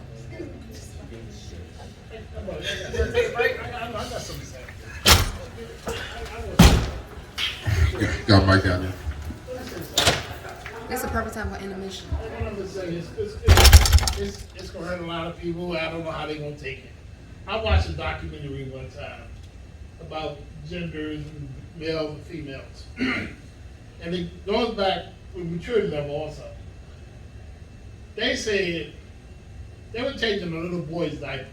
And then a woman was changing a little boy's diaper. The little boy was all over the place. He changed, infant, baby, infant. When it came to changing the little girl's diaper, the little girl was like looking right at that woman's eye, like, "What are you doing?" You know what I'm saying? The maturity level. The boys are like this. The little girl was straight in their eyes. That's interesting, And the maturity level growing up, they always say that women become a woman. A girl becomes a woman at 18. Boys at 21. Okay. And for what Kiki just said, Kiki just said was that I couldn't understand it. When I was in high school, girls always had boyfriends that were older than them. And I see now that was the maturity level, which I understand. But back then, I couldn't understand it. Why is a 16-year-old girl dealing with 18, 19-year-old boys? Because it's the maturity level. When I turned 21 in the Army, I thought that it's going to be a big transformation, mental and all that. I was always mature. I felt as though. But I felt like the men that was around me still thought like boys. I understand how women mature faster than men. The mental aspiration. It was a shock to me. See, men my age, 21 and older, still act like children. It's like, when you gonna get together? It's the upbringing, though. Yeah. Okay. It's a traditional upbringing. I'm gonna stop right now because you got the mic. Express yourself first. I'm gonna bookmark what I said. Okay. But that level right there. It's not natural. It's not. Yeah. That's what you exposed. Yeah, I guess so. Boys go outside and play. That's true. Women stay in the house and they're around adults a lot more than boys. Okay. As far as the word of having been entitled, a title of being a wife or a fiance, every time I meet a couple, a woman always introduces herself, her man, as her fiance. A man will never say, "This is my fiance." He'll say, "This is my lady." Where your lady at? Oh yeah, who? Yeah, let me introduce you to my lady. Us men, we rarely ever hear a man say, "This is my fiance." But now when a woman introduces her man as a fiance, I be looking for a ring, the ring is never there. And I'm trying to say, "What's up?" And I say, "How long y'all been together?" 8 years, my fiance. I'm like, when is it gonna happen? What's up with this title thing, Where is all that? Now I'm gonna tell you, I was once married, okay? And I was married for 27 years, married, I asked for somebody, the good Lord blessed me with somebody when I was 16 years old, stuck with it till I got married and so forth, went on through the years, It didn't work out, but I'll take a long one like this. That person didn't want to work with me and my ideas of doing things. They opted out when I wanted to say, "Let's stick it up, let's work with this." They opted out. Counseling, I swear I wish I had counseling. So-called church. We could have went to a church member, whatever, that never happened. She opted out.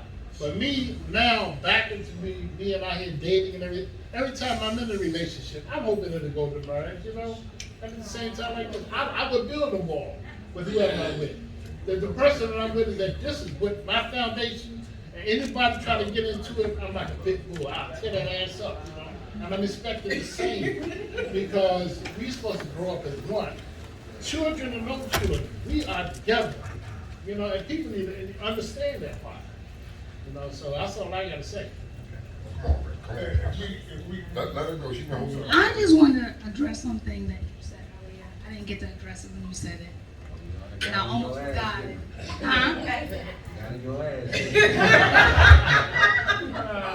Anyway,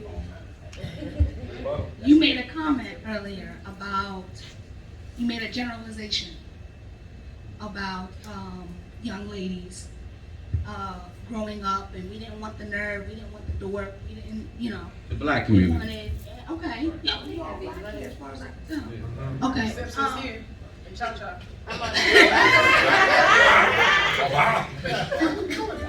I checked other on my paperwork, so yeah. But the reality is that there are those of us who weren't looking for the drug dealer. We weren't looking for the one with the designer clothing, you know, like there were those of us who were ugly growing up.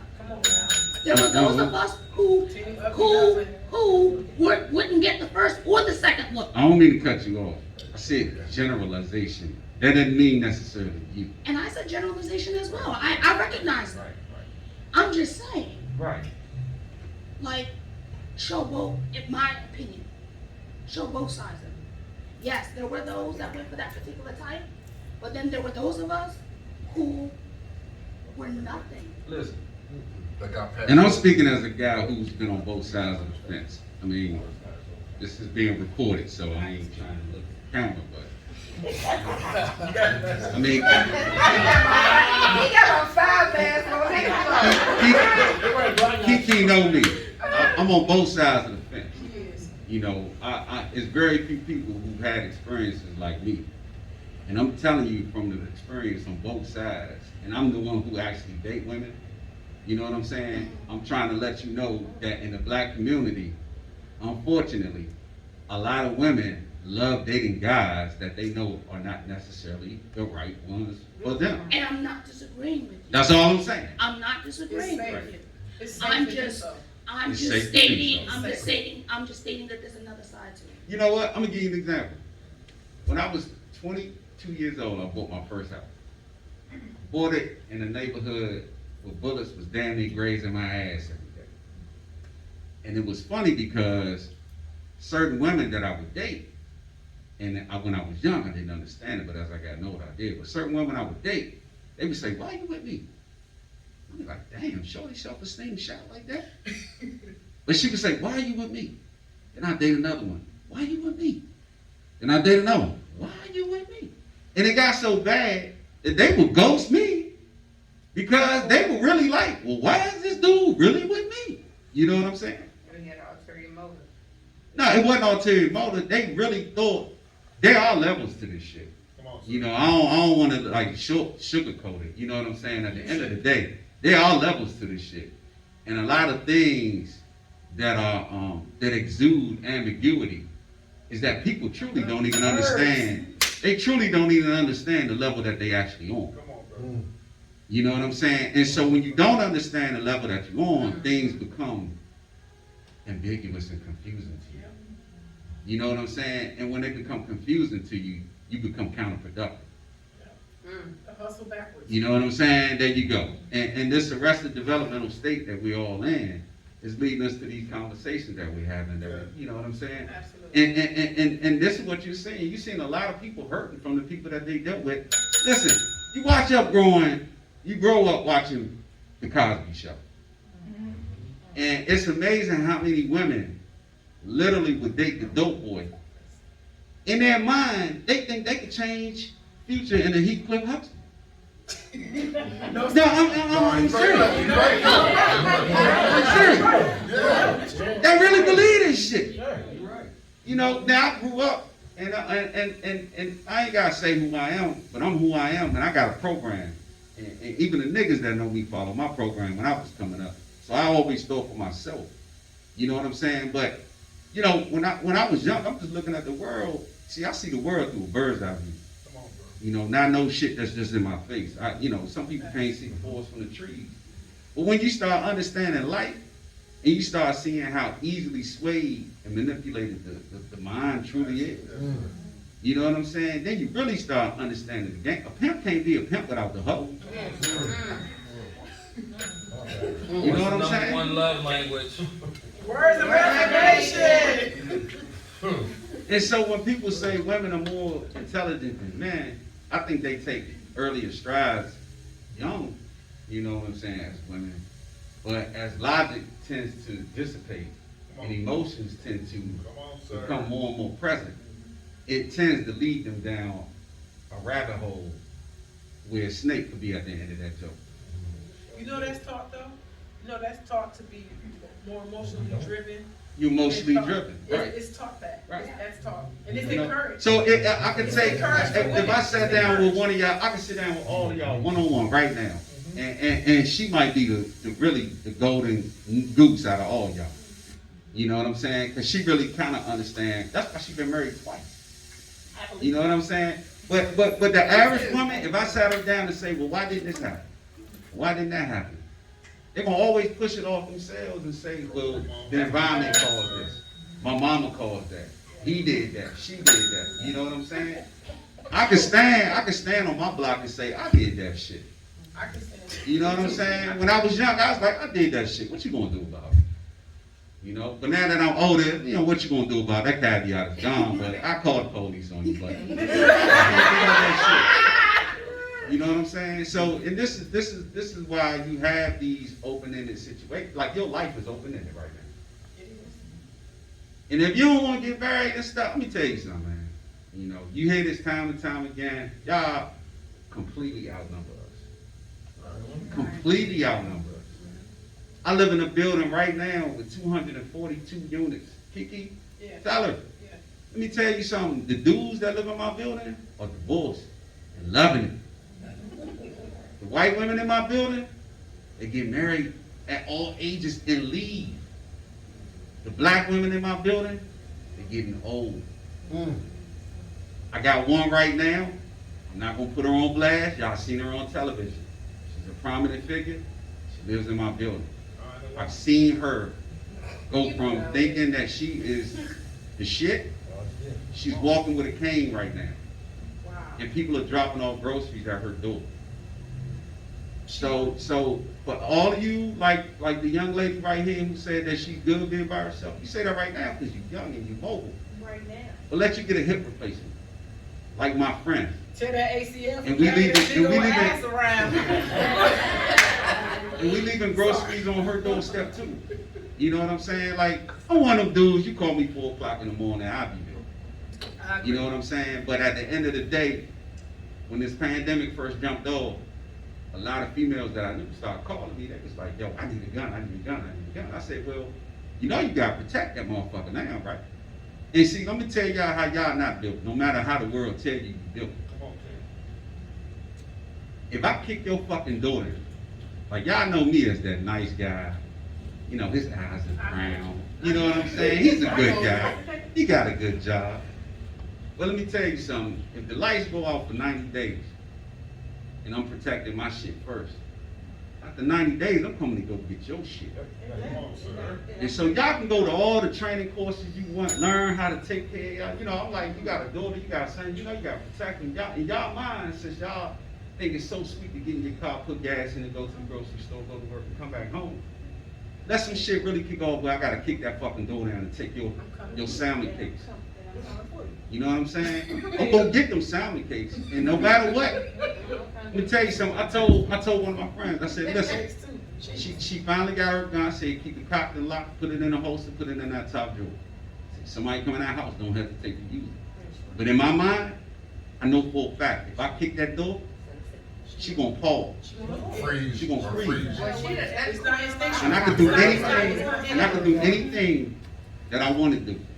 Always remember this. When the Vikings came through, the women lied with the victors. So all of this shit that y'all talking about right now, as far as, you know, my wall is this, my wall is that, my man said you ain't covered. You can't look to somebody you don't know to protect your ass. You know what I'm saying? So get something from this before you get a turkey neck and dudes ain't looking your way no more.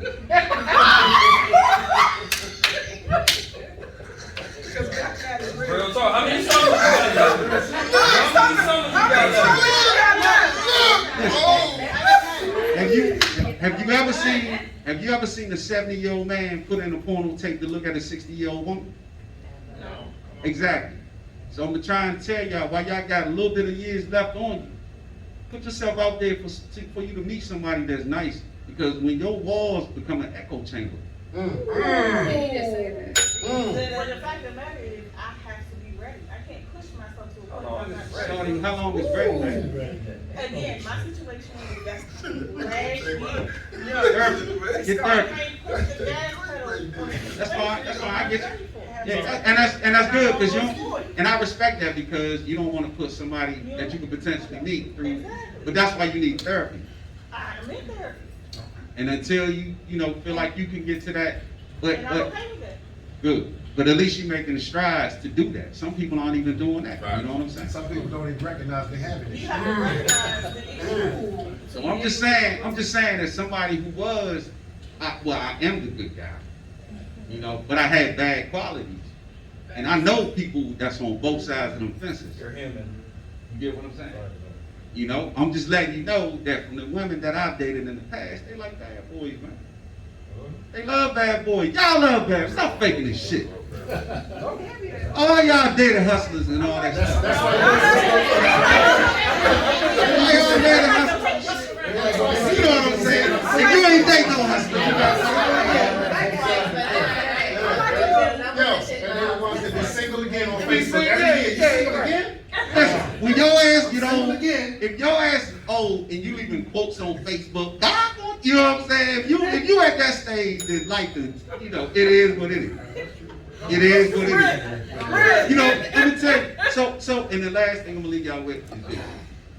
Once you get to a certain age, reality, regardless of how your feelings are, reality comes into play.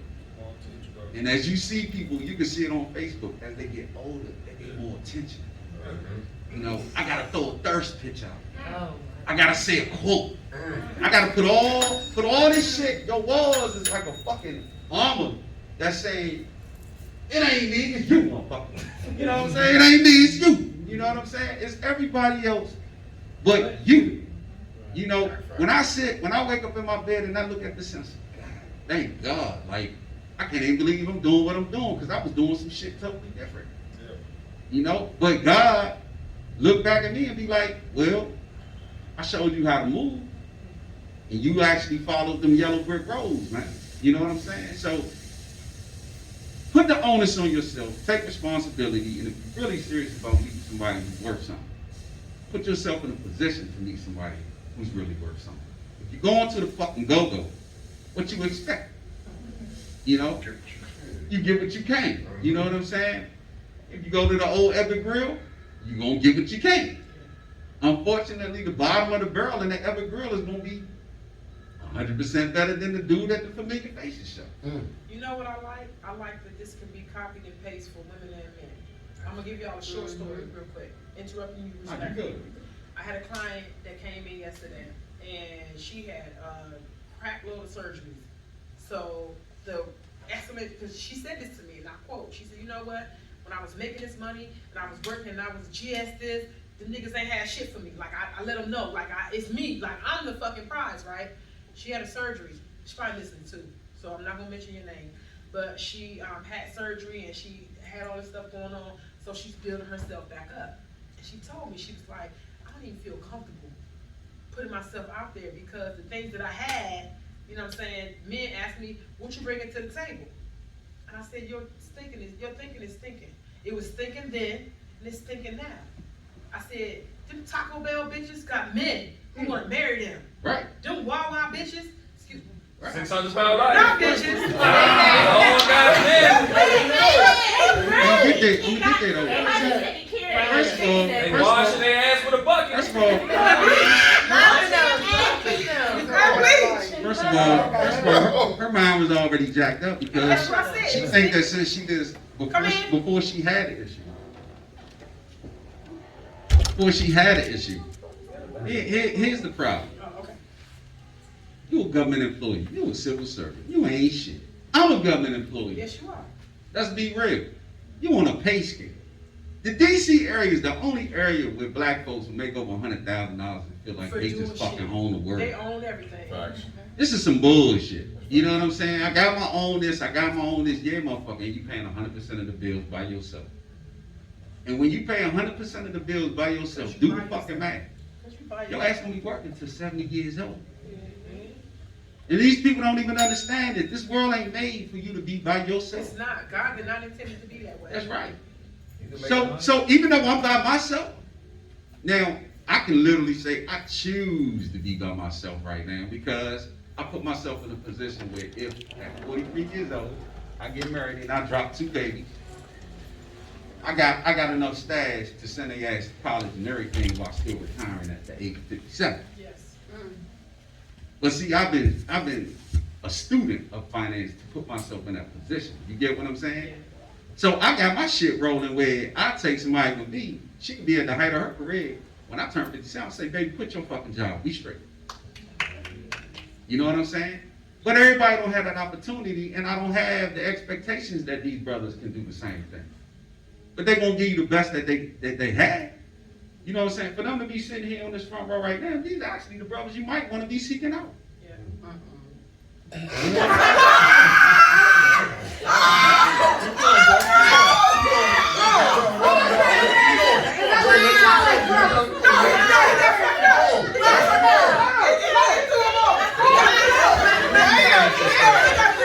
transparency, because I look at y'all like my brothers. That's the only reason why I say because I look at y'all like my brothers and my mentors with no hesitation. Like, that's why I said Now, looking for somebody that has qualities like y'all, damn right, because y'all have great qualities that I see. Something in Tone, something in Batman, something in Star. Like, I see something in all of y'all that I would want to see in somebody I date or choose to marry again. However, y'all individuals right here, I love y'all. I wasn't even going to talk. Actually, I was supposed to not even.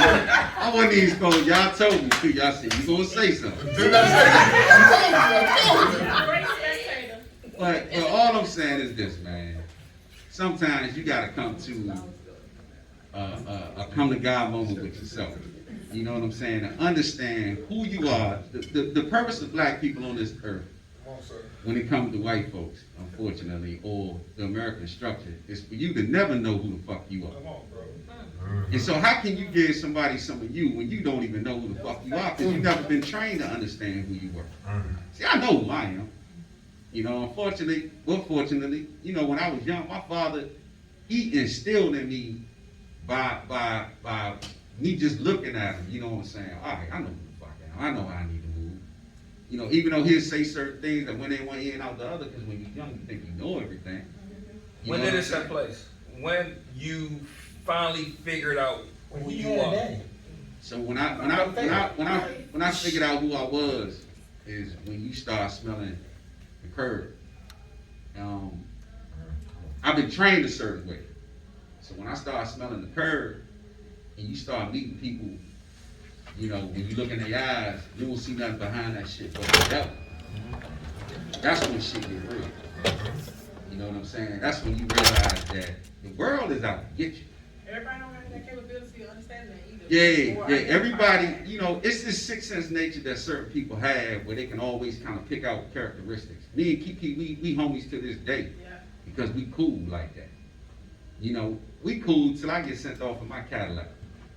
You know what I'm saying? But I had that intuition as a kid on how to read people. That's the one thing that I do have as far as clairvoyancy. I can kind of read people. I know who I will kind of get around and who I won't. You know what I'm saying? And that right there helped me kind of like navigate, along with education and all of that good shit. My mother, when I came out the womb, she's like, "Hey, you going to school, nigga." You know what I'm saying? So even when I was smelling myself, I never thought I was going to drop out. You know, I always try to maintain a certain stature when it came to, you know, making the grades, making the cut, and making sure that I was on board. Because I knew how I had to live. You know, it's like, I don't want to work. I didn't want to go to school, but I just didn't. Because I knew I had to. I told my mom, I said, "Nigga, I grew a copper between my toes. I want this shit here." You know what I'm saying? So, you know, you learn. Life is about making certain choices in life. You know what I'm saying? Now, don't get me wrong, I could have had some babies out this joint. You know, but it just worked out, man. I'm telling you. So, just know what you want going forward, and just make the right choices when you choose to let in your space. I want to ask the sister a question. You know what I'm saying? But I'm sorry, I want to ask my question. Batman.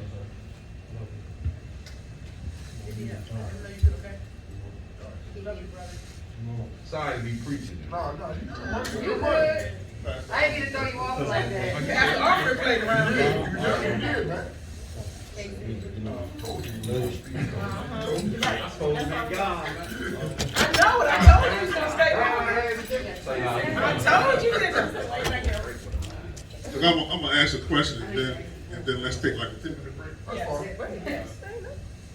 brothers, at what age did y'all learn, if you did or if you did y'all learn the ism? And what I mean is, at what age did that older gentleman sit you down and teach you the game that we have to now unlearn? Okay. Was it when we met that young girl that broke our heart, when our hearts was wide open, or whatever the situation? At what point, and I would like everybody to answer that individually if possible. At what age and what happened when the OGs pulled you up and taught you the ism? Oh, I think my first. Right there. You know, it's funny. We always talk about having fathers in the household, and my father was a great father, a great role model. But that conversation we did not have. We did not have. It took. Sometimes you know, somebody, if the stove is on, somebody be like, "Hey, bruh, that flame's hot. Don't touch it." And then some people listen. Then some people were like, "Look, I gotta touch it to find out if it's fine." And I touched it. I got in a relationship. You know, young. I was 22. She was 29. 3 kids.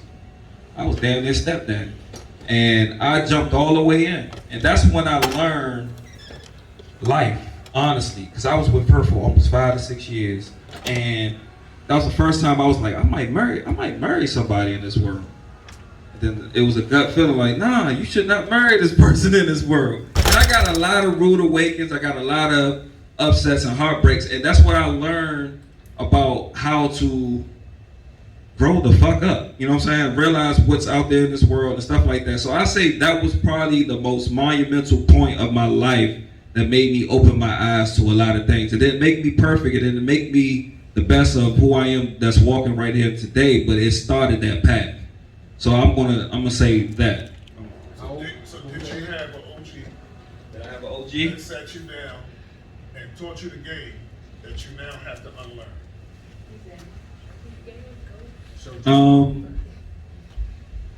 No. Sometimes being a coach, you might you know how analogy. I understand what you're saying. Analogy. This is analogy. You know, I'm a sports guy, right? You know, you have a coach and you be like, oh yeah, this coach came from this coaching tree. He was underneath of this coach and he learned everything from this coach. Not all coaches are like that. Sometimes they got to study the game on their own. I got to figure out the rules and everything. I might not have a coach that might teach me the right things. I might have to understand and jump in the fire myself. And at times I had to do that myself, and I had to start the path myself. Unfortunately, you know what I'm saying? Because your daddy wasn't no pimp. My daddy was not a pimp. My daddy was a loyal, faithful father to this day. He was with my mother from beginning to end. You know what I'm saying? So I can't expect for him to get me the game. His game was taking care of home. He was a real nigga.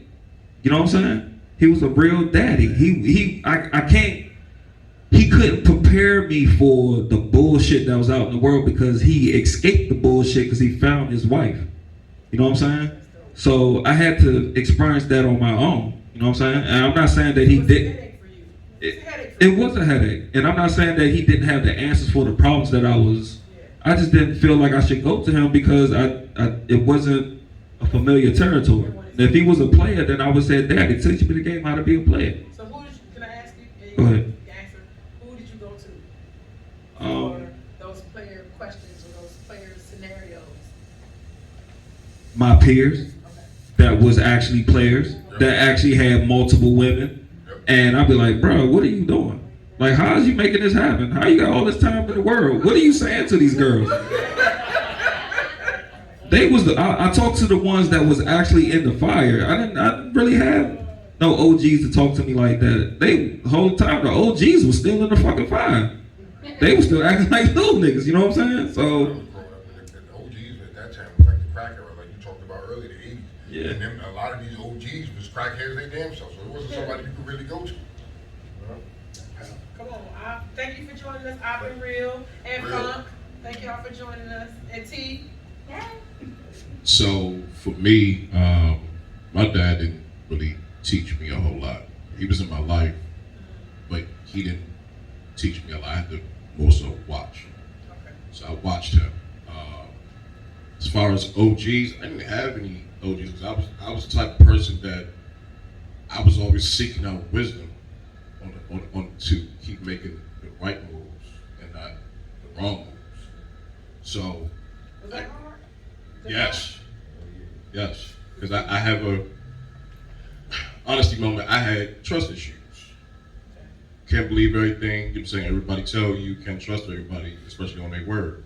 So yeah, they can teach you and show you this, but at the same time they really want to live in it. You know what I'm saying? So kind of pick up where KC left off. Like the players in my life were my people, my homies, my bro. And same kind of question. Like, man, you know, how did you have time to memorize this about 5-6 different women? Like, it's too much. So to answer your question, that man, my age when I came around to it, really, I would probably say I was 30 and I'm 35 now. So I got all the wisdom from people like, you know, deacons in my church, my godfather, other older women, you know what I'm saying, that I've sat down and spoke with. But as far as the guys, they've been many. You know, the misconception, when we're young, you think when you ask questions like that, when we're young, we're seeking out wisdom. It doesn't really happen that way. We have to get a little bit older. My mind has to be ready to take that wisdom. I will reach out to a Batman now more than when I really needed a Batman when I was in my 20s. You know what I'm saying? Yeah. So I was, you couldn't tell me shit. That's his old Scarface song. He said, my mom used to tell me back then, but now you couldn't tell me nothing. You couldn't tell me shit back then. You know what I'm saying? So that wisdom, when we really need it, we so past it. So we try to catch up. We try to catch up and try to fix the shit that we destroyed back then. You know what I'm saying? And that shit that we destroyed is actually inside of ourselves. We're trying to fix this. So when I do seek out to him, or I do ask about questions and stuff like that, I'm trying to build within so I can be able to present a better person to the ladies that's across from right now. You know what I'm saying? And in the 20s, I couldn't do that. Let me ask you a question. Are you willing to do that, risking the fact that people think you already know? Like, because you're 30-something, 36, I think, 35, 36. Are you take some willing years off if you want to. are you willing to do that with the assumption that the OG you reaching out to think you already know it?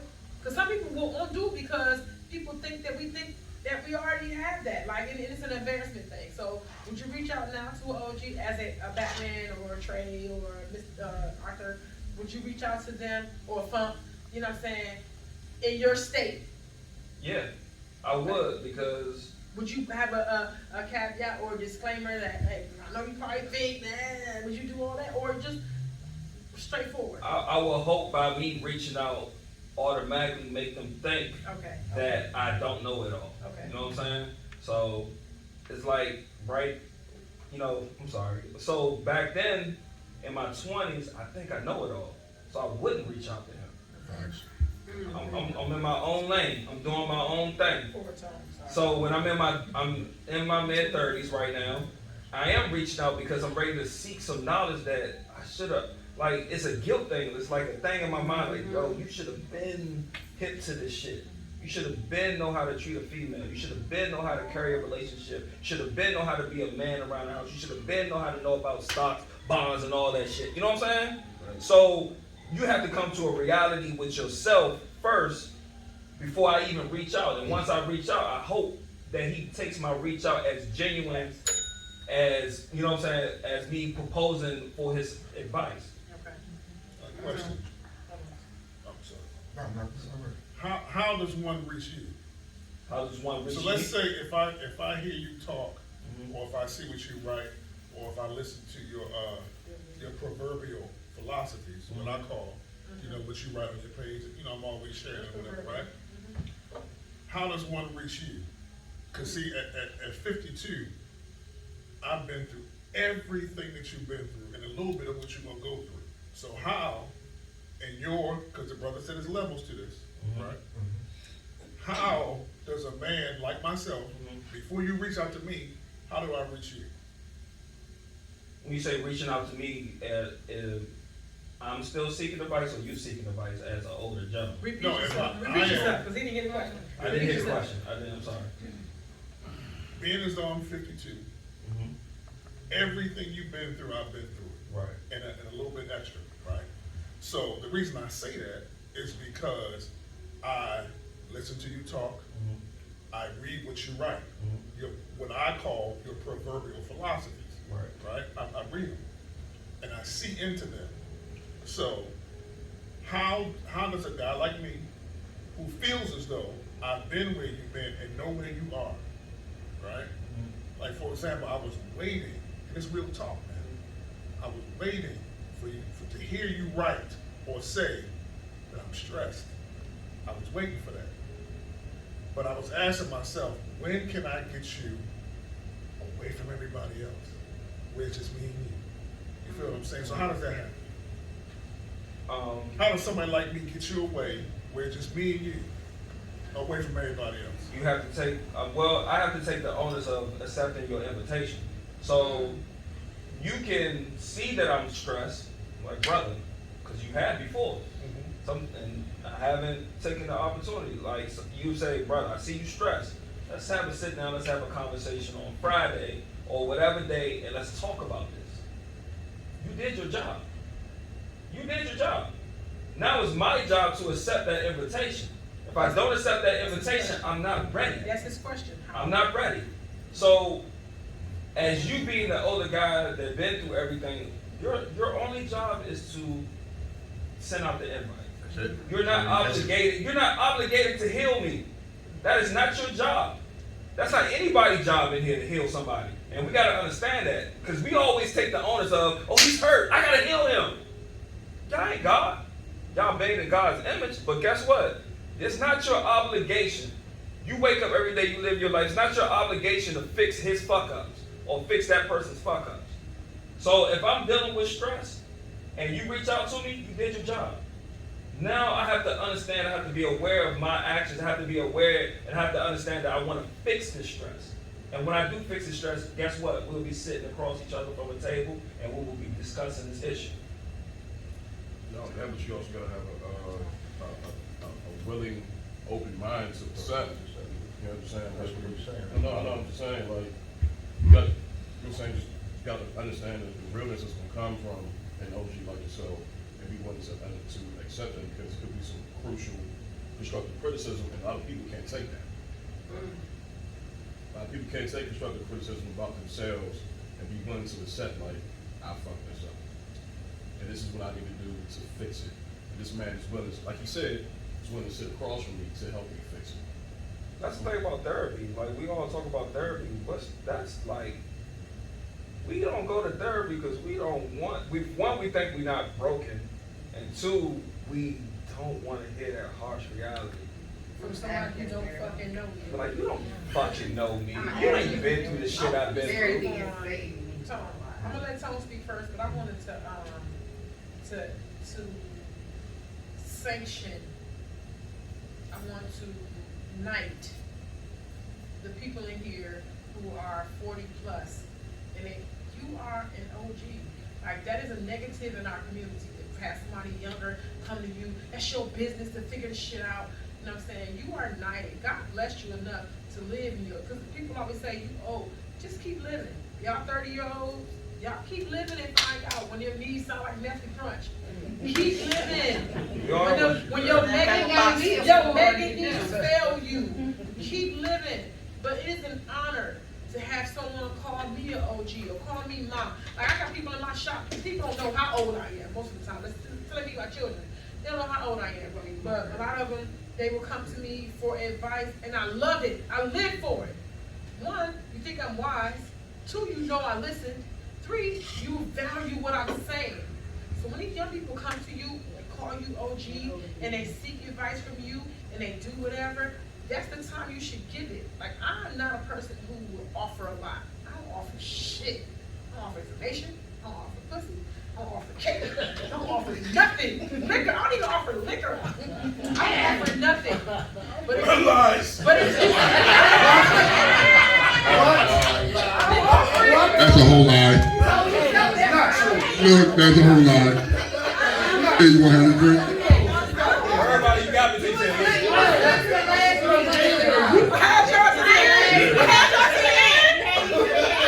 But I'm saying to say, okay, struck it from stenographer, struck it from the record. But I will, if someone seeks something from me, I'll give it. I'll give it. And I implore everyone in here, even if you're 30, some teen, some tween, some 20-year-old, some 29-year-old who's not 30 yet, come to you, consider it an honor. It's not an offense. People who look at you and watch your life, I like people who mimic themselves behind me. That woman right there in that cheetah print, she I say round. she reiterates my being. My mother is not here to my mother was my biggest fan. I know I cried the last time, but I'm not crying. My mother was my biggest fan. Cha-Cha is a person who reiterates my being. Outside of Batman, who reiterates my being, who tells me I'm great and let me know the parts of my areas that make life. She is one person who, she be my daughter. As much as she looks to me for counsel or looks to me for the affirmation about her womanhood. I love it. I implore any woman in here, anybody in here who sees me in that light and you need whatever I have, I'm here for it. I'm here for it. But I just don't want people to shy away from that. Because beforehand, I shy away from it because I'm like, bitch, I ain't old. Bitch, look, don't call me mom. I did feel that way. I do not feel that way because everybody here knows I have a granddaughter on the way. And I'm gonna be somebody's big mom. Not easy. I'm somebody's big mom. So I'm settling into my role. So I implore you women, settle into your roles where that's concerned. When it comes to love and relationships, because these young chicks, they don't have a clue. These young men, they don't have a clue what this shit is about. Y'all can see it. And for real, I'm gonna call y'all old men out. Y'all old men is fucking ridiculous for subscribing to the bullshit that 20-year-olds are setting out here. Because I'm in a dating realm. I've dated men who was talking that side chick shit, that poly shit. You know what I'm saying? It's something that they doing because that's what's popular. If it's in you and your parents taught you this way and that's how you was raised, what the fuck are you subscribing to this stupid shit? Okay, so first, I'm 40. I'm not in an area or an arena to deal with that dumb shit. I'm not. And for real, I expect more from you. Stop relenting and fucking breaking down and subscribing to this stupid shit. Go ahead, Tom. Okay, so first off, we're not subscribing to it. Mr. Coleman said it earlier. This younger generation, when you were younger, did you want to listen to an old head come to you or OG come to you and talk to you? Did you want to hear that then? You didn't want to hear that then. So what makes you think they want to hear it now? They don't. I'm saying to these women that when people come to me, I give it.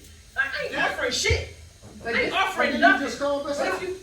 But then you just turned Exactly. and called us out. Exactly, but not giving. Forcing our opinions on people. Exactly. No. Yes, you Why did. are y'all subscribing to it? That's Who said another we're word. subscribing to I'm anything? telling you, y'all That's your subscribing to assumption. it. You know why? Because you 50 and I fuck with a 50-year-old who subscribed to that 20-year-old shit. I got nothing to do with him. I'm telling you that your peers. I call my bitches out on they trash. I call my your peers out niggas out on too. they trash. I do call them out. Here's the problem though. That's why my circle's small. The world is getting to the point where the respect mutually ain't gonna be between us. I agree. I agree. And now when you have most women heading the households with these little dudes growing up, they ain't gonna have respect for the men either. So it's a gotta change it. Let me You tell gotta you, change it. Let me tell you something. Your money, your GS don't mean Y'all shit. think the black community going through some shit right now? Wait till these little youngins that's 10 years old get old. Yeah. Let me tell you something. Let me tell you something, man. Social media has showed me some shit as far as patterns in our community. That's just, my hands is just, I'm like this. Because, two instances. One, I'm gonna talk about the little boy who mama filmed him when Donald Trump became president. She thought it was cute to film a 3-year-old boy crying and say, "What are you crying for? Donald Trump became president. I'll be damned if my son is crying because another white man became president. That's number one. Facts. He's number two, this dude ain't even old enough to tie his own goddamn shoe. Now, the number one troubling thing that I've seen since I joined Facebook a while ago, and you start seeing threads and YouTube clips and everything, when I was a kid, there was an imaginary line between boys and girls. Facts. If she had an issue with a little boy, she better hit that famous slogan, I'm gonna get my cousin from Southeast on your ass. Very farmers. You get what I'm saying? What disturbed me so much is that I'm starting to see these videos of these kids in high school, in junior high, and you'll see a little boy at his desk, and you'll see a little girl over top of him saying, Tony, get your bitch ass up. Tony like, go ahead, Tasha. Go ahead. Tony, nah, get your bitch ass up. Go ahead, Tasha. She spit on him, or smack him upside the head, and then when he get up and dislocate her shit, her mandible, she looked like God reached out the sky and tapped her jaw. Now, he a bitch ass nigga. The one troubling thing, he a bitch ass the nigga. thing that was so troublesome about this is that at first I'm like, damn, she stepped to the dude like she was the dude. She really stepped to him. But the thing that you gotta understand as parents when you raise these kids is that it wasn't even the mere fact that she stepped to him. In her mind, she really thought she would whoop his ass. And he wouldn't do anything back. And he wouldn't do nothing back. We're not supposed to. That's the biggest issue now about them fighting back. But hear me out. Now, one thing about black folk get offended when you say white. But tell me this, as women and mothers raising kids, do you get offended? Because Indian people kids ain't looking like this. Asian kids ain't looking like this. Hispanic kids ain't looking like this. Is it like a microcosm that for some odd reason, Flint, Michigan, Yes. mimics DC, that mimics fucking St. Louis, that mimics Chicago, that mimics, you get what I'm saying? Something got to be wrong if all these brothers killing each other in the same fucking manner across the United States. Something got to be wrong if the over-sexualizations of your daughters, and to the extent that R. Kelly don't even got to ride around in a white van and throw her ass in the back of that shit. She'll walk up. She gonna walk into it.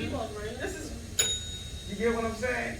So sometimes before you even holler at an OG, you need to take up on your onus to grow the fuck up. I ain't never seen so many immature 30, 40, 50-year-old plus people in my goddamn life. It's crazy. You know what I'm saying? Like, even a white supremacist that live in a fucking trailer park will be trained not to kill himself, but to kill your ass. I mean, it's just fucking ridiculous, man. Go ahead, man. Take Hold on, I got something. Come on. I got to handle that. Still excuse me, let me tell you something. It's that big. This ain't got the real talk like you said. I never thought about hitting a woman, or even my wife, and that didn't even cross my mind. And when my wife and I, ex-wife, got into it, we just stopped talking to each other. And we living in the house, I'm just sitting downstairs. On our 25th wedding anniversary, I'm downstairs minding my business on the computer. She comes downstairs with a glass of ice, water, and then she gonna start some shit with me. And I'm like, wait a minute, I ain't got time for that, right? She started talking shit to me, and I said, yeah, so. Then she threw the water on me, okay, ice water. So I said, I started, this is what you want, I started telling her what other. And I got out of character for what she wanted me to do, was to fight. Okay, when she's going to discuss another plan, what we playing, she realized she got back to what her thing was that she hit me. When she hit me, that shocked me. Then I hit her back. Okay? So now we kind of like going in, but I wasn't trying to hurt her, but I'm like, it shocked me that she hit me. So that was the end of the back. So we kind of hit her. Do you know what she said?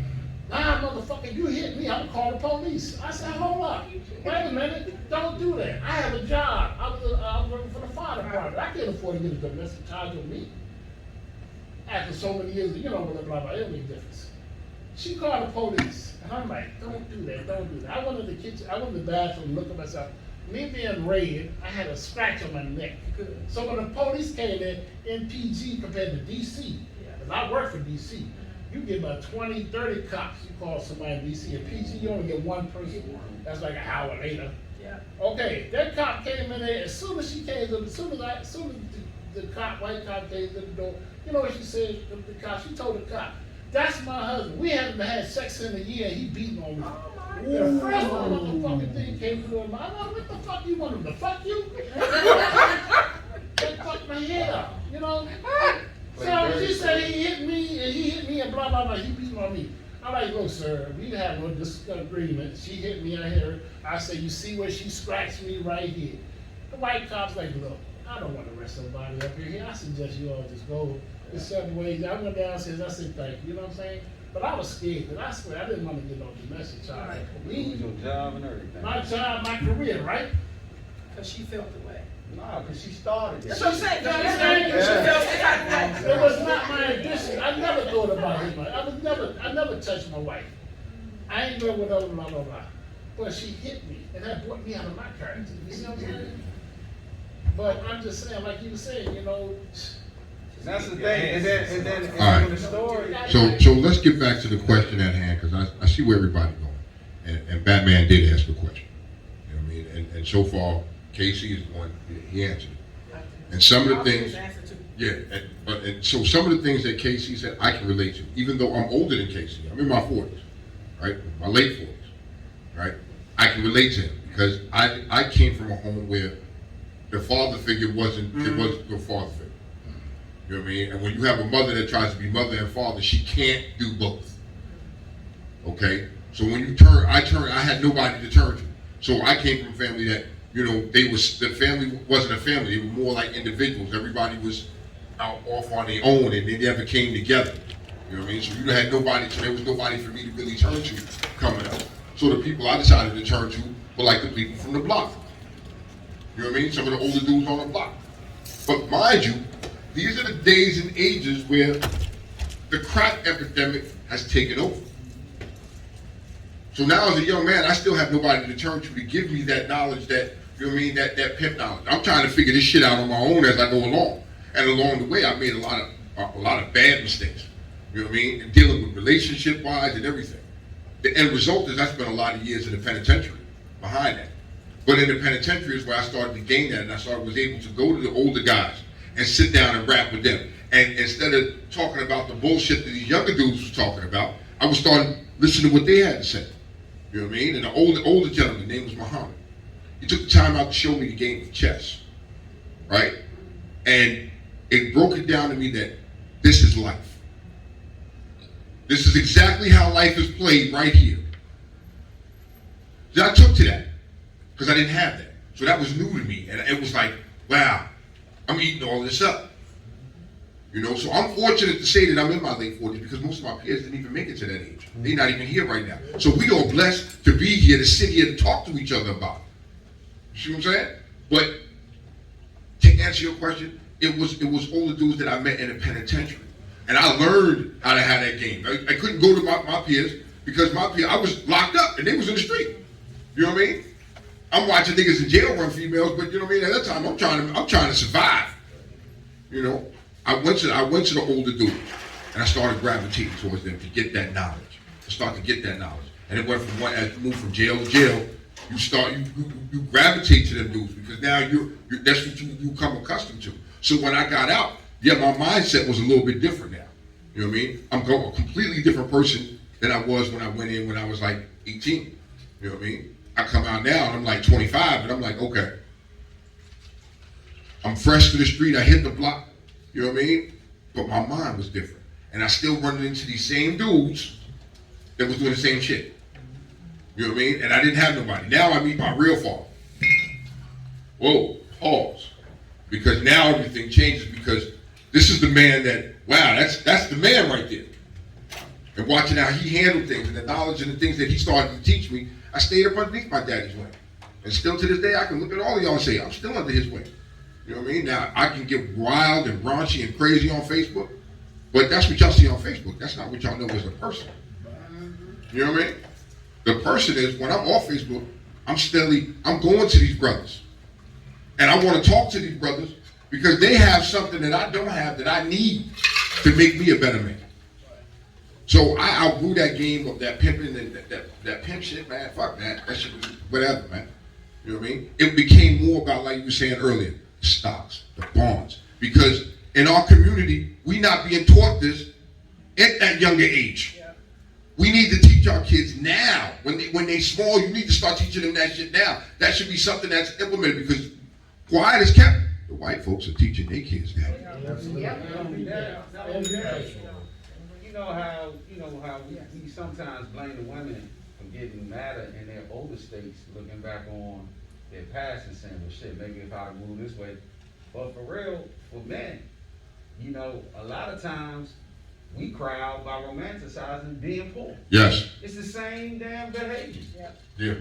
You know, it's just displayed in two different aspects. See, so I took on the role that what y'all said earlier about counseling. Yes. And I started taking on the role of counseling. Yes. But I'm seeing this counselor can't give me some of the things that I require and I need. So talking to gentlemen like that, man, or yourself here, Will Funk, Mr. Coleman, see, you guys can give me what I need without even realizing that. So it takes groups like this for us to sit down and talk to each other, for those little lights to go off and say, oh shit, okay, I get it. And then now it comes on me to come at you as a person and say, hey, I like what you're talking about. Yo, can we rap? Because when I was younger, like you said, I couldn't do that. I wouldn't come to you. I just didn't know no better. But now I do. So now I enjoy these type of conversations in these buildings. You know what I mean? I have something I want to. Go ahead. You want to ask the question? I'll say this like this. Go ahead. As an older person, black person, I feel obligated to tell the next generation not to make the mistakes, so we can stop the problems that we have. You know what I'm saying? I want to tell so we don't, you know, to keep the things going over and over again. You know, we need to. I feel obligated to tell his brother, don't make the mistake. This will come down later on down the line. To not care, see something happen, and to be like, well, whatever, who cares? But you have to stay on them. You have to stay on them because, like you said earlier, when I was younger, somebody tried to tell me that I didn't want to hear that because I thought I knew it all. Right. Now I can do it better than you and not get caught, but it ends up to being the same reality in the end. So you have to stay on top of them, even though, and in some way, and try to keep at them until they get what you're giving them. Sometimes it's just it's a matter about planting the seeds, and it has to grow on its own. It needs to be watered and grown on its own because in the long run, shit will start. Like I had seeds planted in me, Lord rest the dead, that they planted in me, and I didn't realize until I still learn shit today. Like, oh shit, that's what he was trying to teach me back then. Right. Now I understand it because I went through a life situation that made me say, oh shit, you know what I mean, and made me quit. That's all. Well, to answer Batman's question, my education, so to speak, was not necessarily an individual, but it was a group. I had all my big cousins and my uncles, you know. Growing up, I was a kid. All through elementary school, I was outside playing. But when I got into my teen years, my mother kind of leaned me towards them to advice because she knew there were certain things as me being a man that she couldn't teach me. So she made the mistake of telling them it was okay for me to have a beard, right? But here's how that changed the conversation. Once I was sitting downstairs with the men having a beer, they became more honest. You know, they were telling me about the women they were dealing with. You know what I'm saying? I had one cousin, he was a pimp. He was the pimpingest pimp I've ever seen in my life. That fool had outfits to match his cars. Mm-hmm. You know what I mean? And we would sit down there with the pimp here. I had my cousin that was married, my uncle that was married with children happily, and I had my cousins that was hustlers. And then I also had my uncles who were in the military. So I got all of this information. I got all of this dialogue from all of them. And through my teens, I was just taking notes until I turned 17. That's when I started utilizing.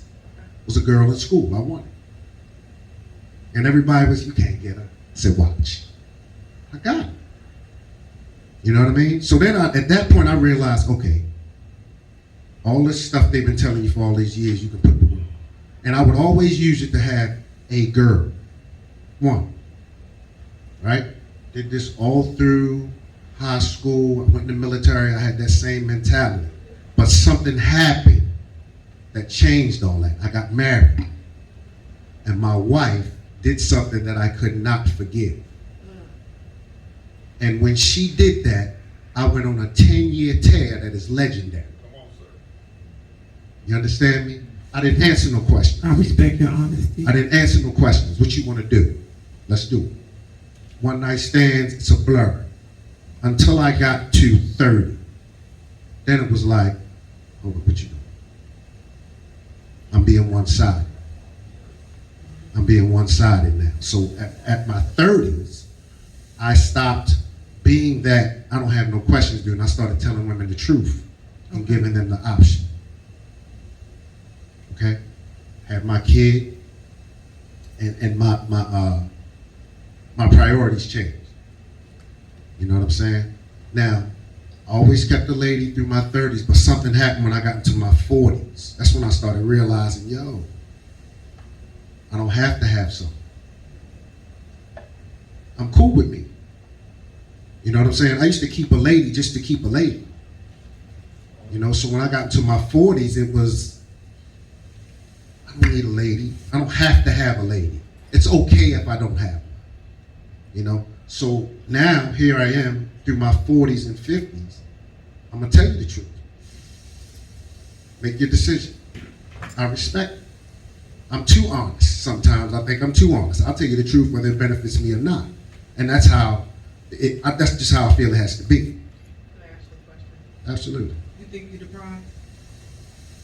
Do I think I'm the prize? No, I don't think I'm the prize. But I know I'm a good man. And I'm asking because you're 50 plus. Uh-huh. And you still tell people the way It is in the way, but I'm telling them the truth. No, I'm asking. And like, when does The mindset change. When does the mindset state that 50 for real is 100? I don't care. I'm asking, like, because Want me to tell you? we stated in it during this last couple hours, we stated no one wants to be alone. But I've come to the realization that I might be, and I'm okay with that. Until I find that woman that I can't do without her.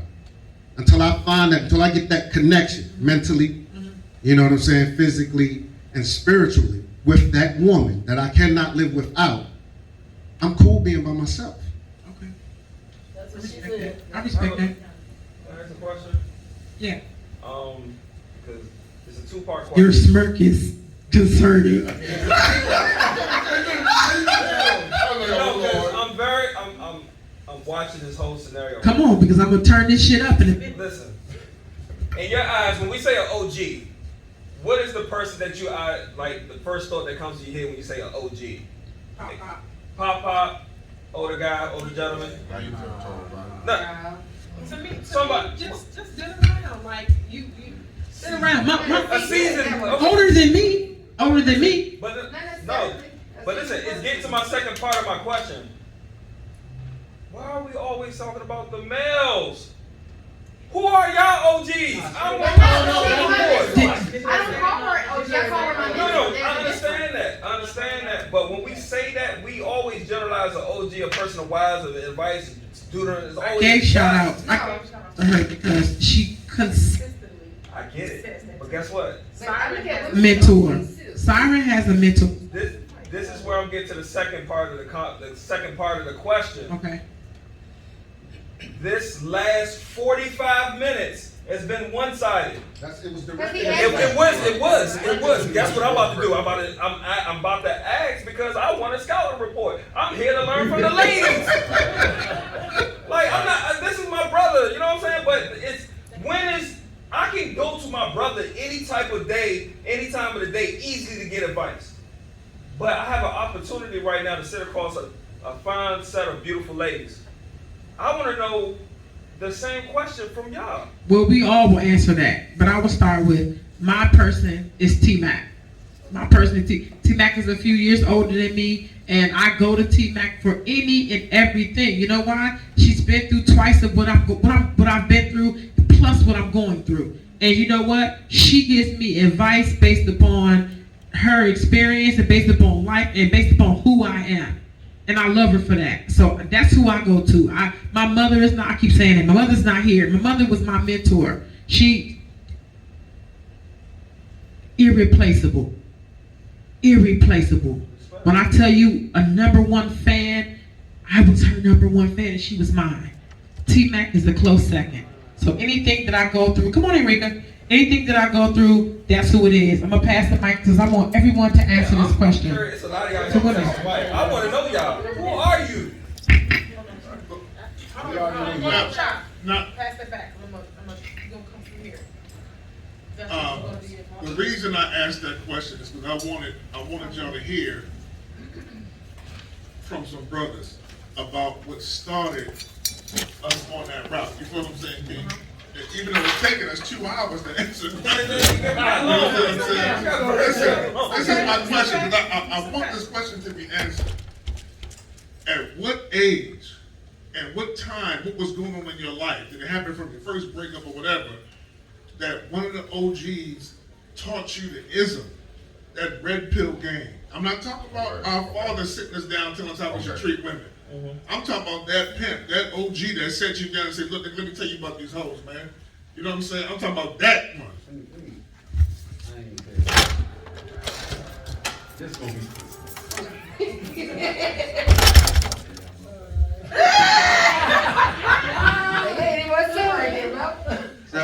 So for me, you know, unfortunately, it was a little different. By the time I turned like 16, 17, I was like always infatuated with like older women, 23, 24, 25, you know, just like we talk about how the younger ladies are always attracted to the older men. And so, it's like a power thing when you're young. And you see somebody that's 25 and she just fine and you 17 and you like, when it gets to the point where you like, hey, and she look back like, who you at? Oh, my number 202. You know what I'm saying? At a point, it comes a time you be like, damn, well, I must be cute. You know what I'm saying? And what happens is, over time, you really start abusing yourself. Yeah. You know what I'm saying? You know, you think women abuse themselves. Men sometimes go through a journey where you abusing yourself, man. And unfortunately, not until I got to about 30 years old, you know, I was like, man, what the fuck am I doing, Joe? Like, I ain't never dealt with no hood rats or nothing like that. But at the end of the day, what are you doing? You know what I'm saying? And so I had to teach myself the game. You know, I had to put myself in a situation just like certain people you deal with. The only way to really securely deal with folks in general is put them motherfuckers in a box, label that shit, and sit it on the shelf. And when it get to the point where you need to pull them off the shelf for certain situations, you go ahead and pull them off the shelf. I had to do that shit with myself. I had to do a recollection of who I was, what I was out here for, and what was the mission. You know, like I said, ain't nobody out here to be by themselves, but at the end of the day, a brother would thug it out. You know what I mean? That's just how we built. A brother would thug it out. You know what I'm saying? Women are just different, but I had to learn the game for myself, man, and stop punishing myself. And it did come after a relationship. Yeah. You know, I was living with somebody, we were playing the grown-up game at 18 years old. Playing house. And she was fine, like everybody playing tug-of-war with your girl. What can I do? Nigga in a Lexus pulling up, and I'm catching the fucking Metro. What I'm gonna do? And fine. You know, and here's the thing that I had to learn too, as a young male, and I think we are, and I'm gonna speak in general, I ain't saying everybody. I think women are more giving than men when they're young. You know, I had a birthday, and I'll never forget this, and I look at that shit as my fault sometimes. I had a birthday for the whole goddamn week, and you talking about 18 years old, every day of the week she bought me a present to my birthday. You know, but for me, you know what I'm saying? You know, I'm barely breaking bread on her at a young age. You know, women will sacrifice. So you really gotta hurt a woman at a young age to turn her into some bitter shit when she get old. Because they really come at you with open arms as a youngin'. You know what I'm saying? And that's why if y'all meet the wrong guy at a certain age, he will lead you on a path of destruction that you will never, ever, ever understand and come back from.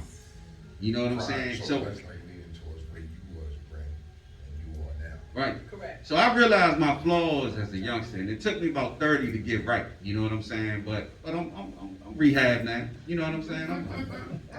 I'm ready to go. You know what I mean? So, but I had to learn for myself because I think I had opportunities at a young age that a lot of brothers out here really didn't have. You know, and I was able to pick from the litter. You know, so it is what it is. But anybody else? I wanna reframe the question. I wanna reframe the question. Shit, the OGs learning from me. What I'm trying to They comment on my shit. what I'm trying to get you guys to see is that a lot of our ways come from something. That's what I'm trying to say. It comes from something. So what I'm trying to do is get our brothers to tell us where it began. Broken heart. Where did it start? And then for y'all to just receive that for a minute as you look back over what y'all have been. Y'all understand what I'm saying? Y'all see where I'm trying to go with it? So, my brother. Thanks for joining us, kid. The question is, at what age and stage in your life, and what happened, briefly, what happened that caused you to not have the gleeful, I want to love her position that we all started out with? And is there a man, an OG that sat you down and taught you the pimp game, gave you that red pill-ism that you now have to unlearn? Yeah, it was. It was one of my brother's best friends, a guy named Greg. We call him Pretty Boy. Pretty Boy used to always say, when you get older, be transparent. Show her who you really are, and if she accepts it, then she does. Don't never ignore red flag when you cannot deal with it. And once he told me that, I really haven't started applying it until like my late 20s. Because I played the game like everybody else played. But then once I finally sat down, I found peace with myself. That's when I started being transparent. If I don't like red flags, I ignore them. I don't ignore them. Just walk away.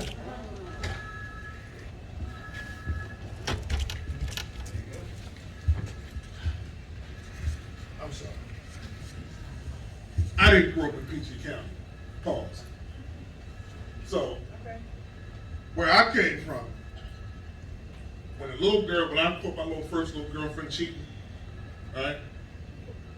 And I ran down the house, you know, she hung the phone up on me, I called her, I ran down the house, it was like 2 miles. I ran straight to her house, jumped up on her fire escape, looked through her window to see her talking to the dude, right?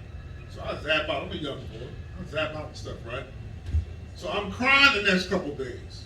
That was my first little red ball. That was my little red ball. You understand what I'm saying? So, pause. Right?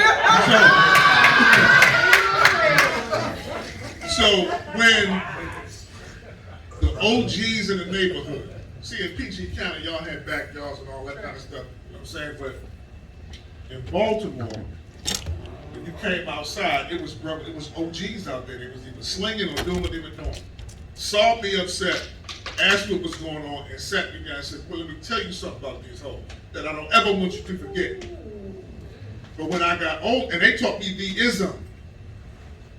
So when I got older, I had to unlearn it. Because the things they taught me worked when I was rotating 5, 6, and 7, 8 of them at a time, when all of them was breaking bread. But when it came to really wanting that one serious, intimate relationship, I had to unlearn some of the things that they taught me. You understand what I'm saying? How many years passed? How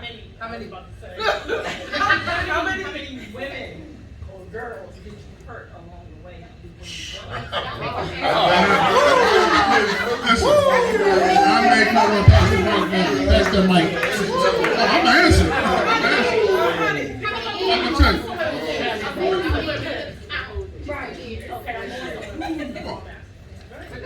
What's your question? Answer. How many women I cannot put a number on the women that I've heard and slept with. Yes, the lady. Yes, the lady.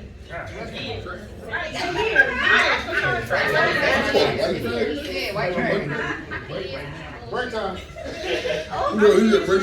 Break time. Run from that one. I'm gonna have to say over 500. How many? Over 500. Okay, so out of those 500. And listen, let me pause you for a second. Hold on, they ain't even have to be said. Why she just say, I'm paused? I'm sorry, because I wanna, and see, this is not me saying like over. I'm with you. We don't get that, baby girl. When I say over 500, number one, I'm not exaggerating, and number two, I'm not saying it from a place of pride. That was some pathology going on there. You understand what I'm saying? So if any brother sleeps with 3 or 4 at one time, there's some pathology going on there. There's some self-esteem issues going on there. And those are the things that I want to lift up. But it's hard. It is hard, widow, having these conversations and getting my brothers to go there. I've been on this journey for a minute. I'm not talking about these brothers. But it's challenging being on this journey where I'm trying to lift these things up to get brothers to go there and talk about it. I'm so glad you went there. Because what those who are in attendance today that were not in attendance the last time didn't understand, ma'am, our aftermath at my house. Woo, part 2. No, that aftermath, you know what you're talking Our about. aftermath at my house. That should have been televised. That should have been televised.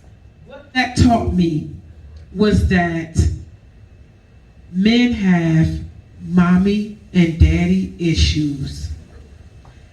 I want y'all to raise your hands in here who have mommy, and notably, who have mommy and daddy issues. And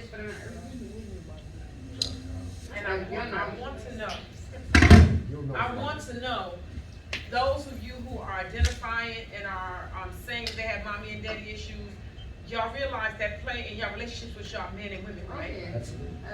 I've never heard until the night that I had that aftermath at my house, a group of men who cried, who admitted they had mommy and daddy issues and how that shit played their relationships. Because what we think is, guess what? He just treated me like shit. He just da-da-da. That comes from somewhere. You've never heard in the history of mendom, I'm saying men because I only fuck with men, I don't fuck with women, that men will admit, I treat women like shit because my mother wasn't shit. And for men to come in and say that, the first person, can I bring you out? The first person that said that was this man who said it. And then when 4 other men in the group said it, he was surprised.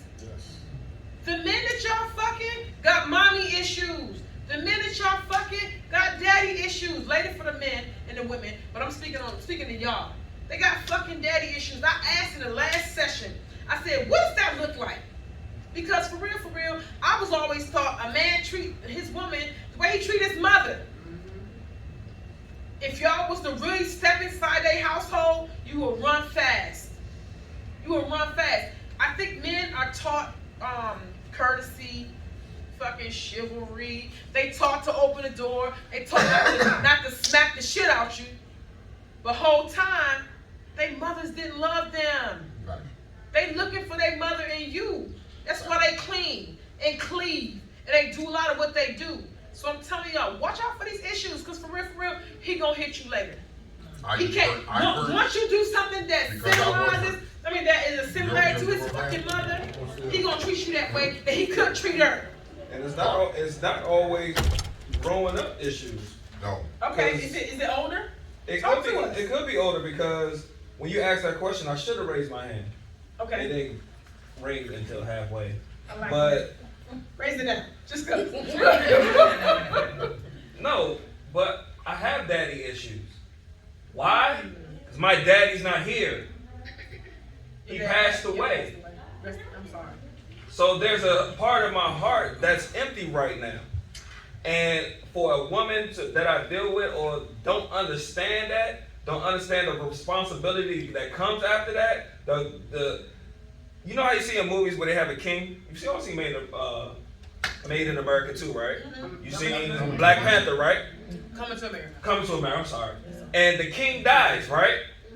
And then the prince has to step up, and he did not understand the responsibilities of that king, and he has to grow into that king. I had to grow into that king in my 30s. You expect, oh, you already 30, you a grown man, you a king. No, the fuck I'm not. I did not know the half of the shit that he had to deal with. And guess what? The king still had his queen, so when you step up as a prince to a king, the queen is still sitting there. And she has a whole, it's a void missing. So at the end of the day, I'm trying to please my woman that's soon to be queen, and I'm trying to maintain and keep the stableness of the queen that's already at the pedestal. So it took me. I tried to explain. I'm not gonna call individuals out. It was hard for a person to grasp the concept when I said that I am not everything that you want me to be right now because I'm dealing with such an issue right now. But they don't understand. I like you. They don't understand. I like you a lot, but you do not understand what the fuck I'm dealing with. Even if I explain to you, you would never understand the shit that I'm dealing with. That's the thing about death and about mourning. You ever deal with somebody passed away, and you be like, I'm praying for you, but it's hard for me to understand. You don't know what that person is going through. Until you go through it. And then honestly, when you go through it, you still not going to experience the same exact way that person dealt with it. So I do have daddy issues. I like that. And I had a great daddy.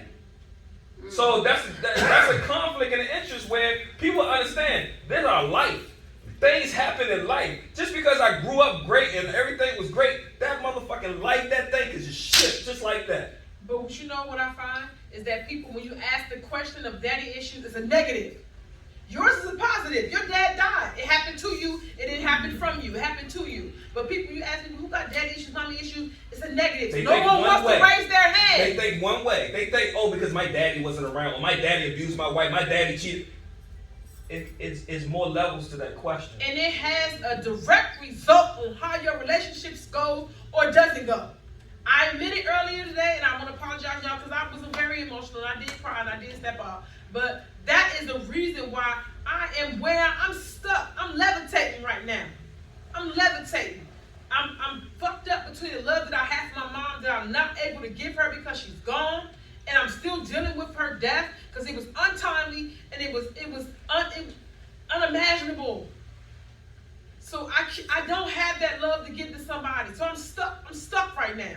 You know what I'm saying? Try to get somebody to understand that. You know, I had somebody tell me, it's been a year. It's been a year. Are you still breathing?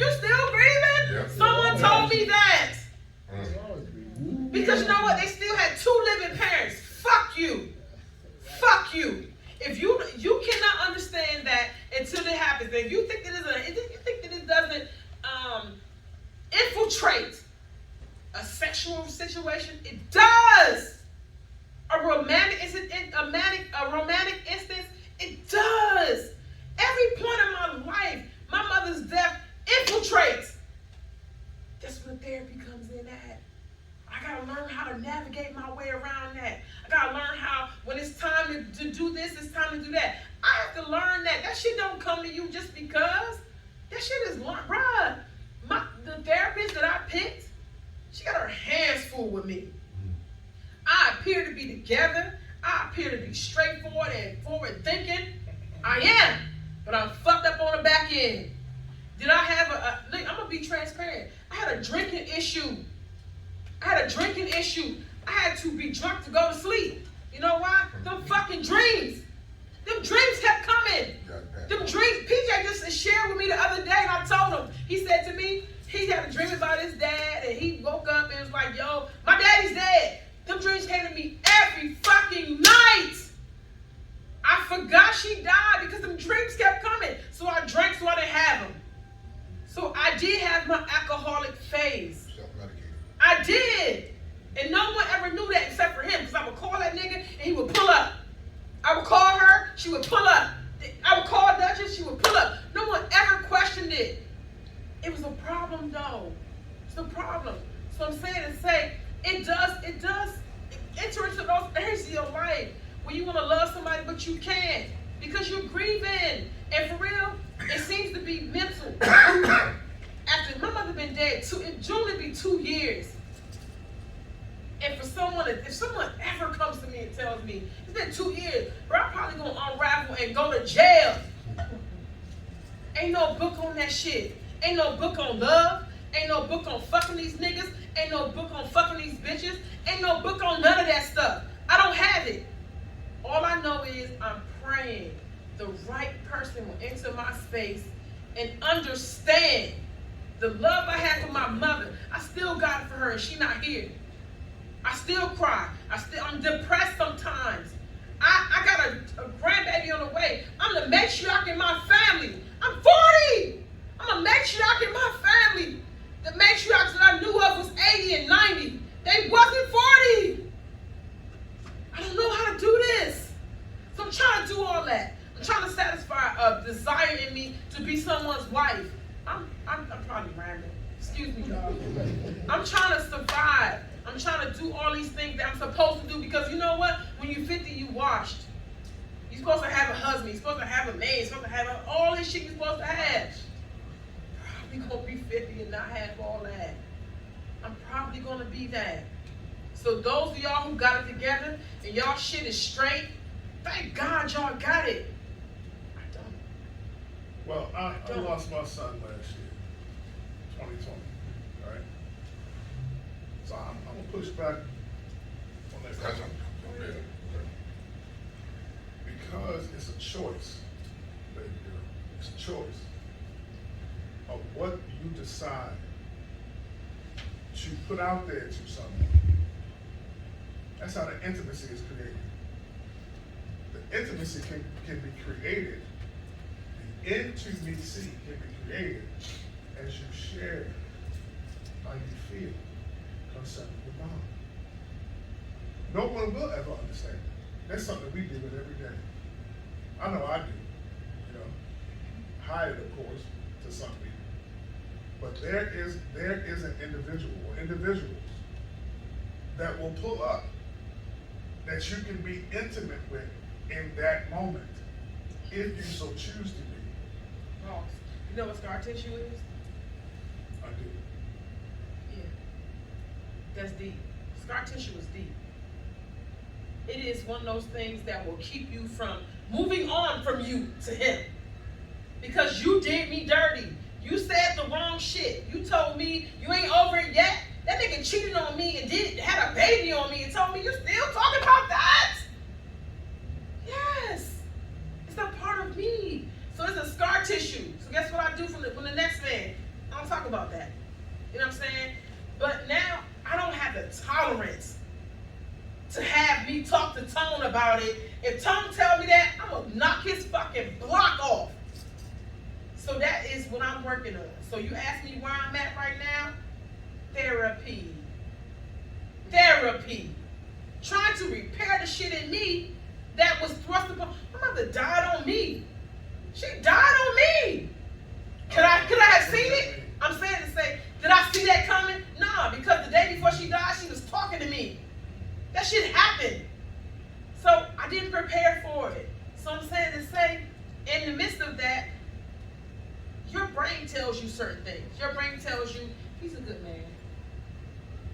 He follows me. He does whatever. The moment he does some shit wrong to you, you could have never seen it happen. Could never seen it coming. You're trying to do this. You're trying to talk to your girlfriend. You're trying to blah, blah, blah. First of all, you fake the funk. You do fake the funk. Like, whatever. And then you can't imagine what happened. And then you blame you. You know what? Because you ain't whole. You ain't whole.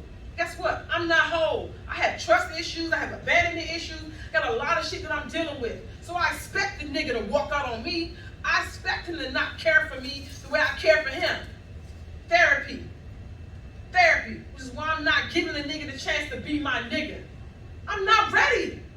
I'm not ready. I got a lot of issues I'm dealing with. But you know what? I get pressured. I get men who tell me blah, blah, blah. I get fucked. Pause. I get loved on. I get booed up. I get all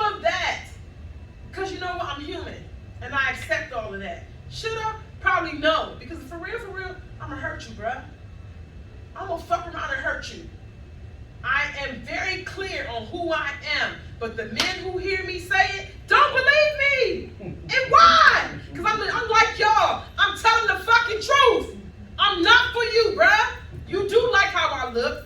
You do like how I come around. I finesse the fuck out of men. I do. Because I have that gift. But I tell them the truth. I'm not for you, bruh. Hold fast. They don't even hear you. You know why? Because they want what they want. So am I to blame if I hurt them? Yes or no? No, hell no. Now, if you truth, He see that shit coming. Like, that's on him. it's not your fault. That's his choice. If you truth ain't when you get in too deep, and he chose that shit for himself. That's what I should tell myself. It's not what you let him know off the bat. That's a choice he made. You see what I'm saying? No, I do. If you being totally honest and you telling them, look, I'm gonna hurt you, bro. You know, and you keep dealing with me, I'm gonna end up hurting you. And he keep dealing with you and he get hurt, that's on him. Because humans, the emotion is what we like. You like how I sex you. Real shit. You like how I sex you. You like how I cook for you. You like how I respond to your text. You like how I answer the phone for you. You like my being. Nah, he like the control. Whatever he like, to me, you like my being. You like the shit that I give to you. And I give to you because that's who I am. It's not because I'm into you. Real shit. And I told you that. I said that to you. You know what I'm saying? But the responsibility is supposed to be on me. If you know what? I'm supposed to be accountable for what I know. He like me. I'm supposed to kick his ass to the curb. Real shit. Real talk. But anyway, how I look at it, he gonna be hurt any way I look at it. He gonna be hurt if I fuck with him. He gonna be hurt if I don't fuck with him. Right. What's my choice? Answer that. What's my choice? You can rack up 500. That. That's what I'm telling myself.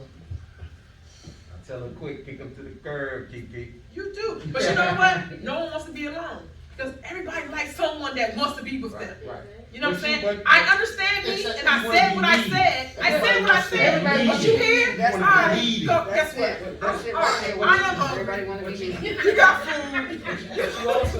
You also at a state where you know fun as opposed to, Because you the know, fact that you're going to end up hurting this person, it does resonate. It's something that you don't want to do. Things that he is doing is making you feel like, okay, that's good. I know he is. I know he's the person. I know he's the person. But at this moment, today, tonight, whatever time it is, I can't. I can't, because guess what? Those issues that I'm putting to the side to fuck with you gonna rise again. And because we didn't talk about that, or I'm not even real with that, that shit comes up and I'll push it back down. You know what I'm saying? I am not being honest with myself. That's what I'm With myself. And that's causing you to suffer. It is. It is. Let's take a 10-minute break.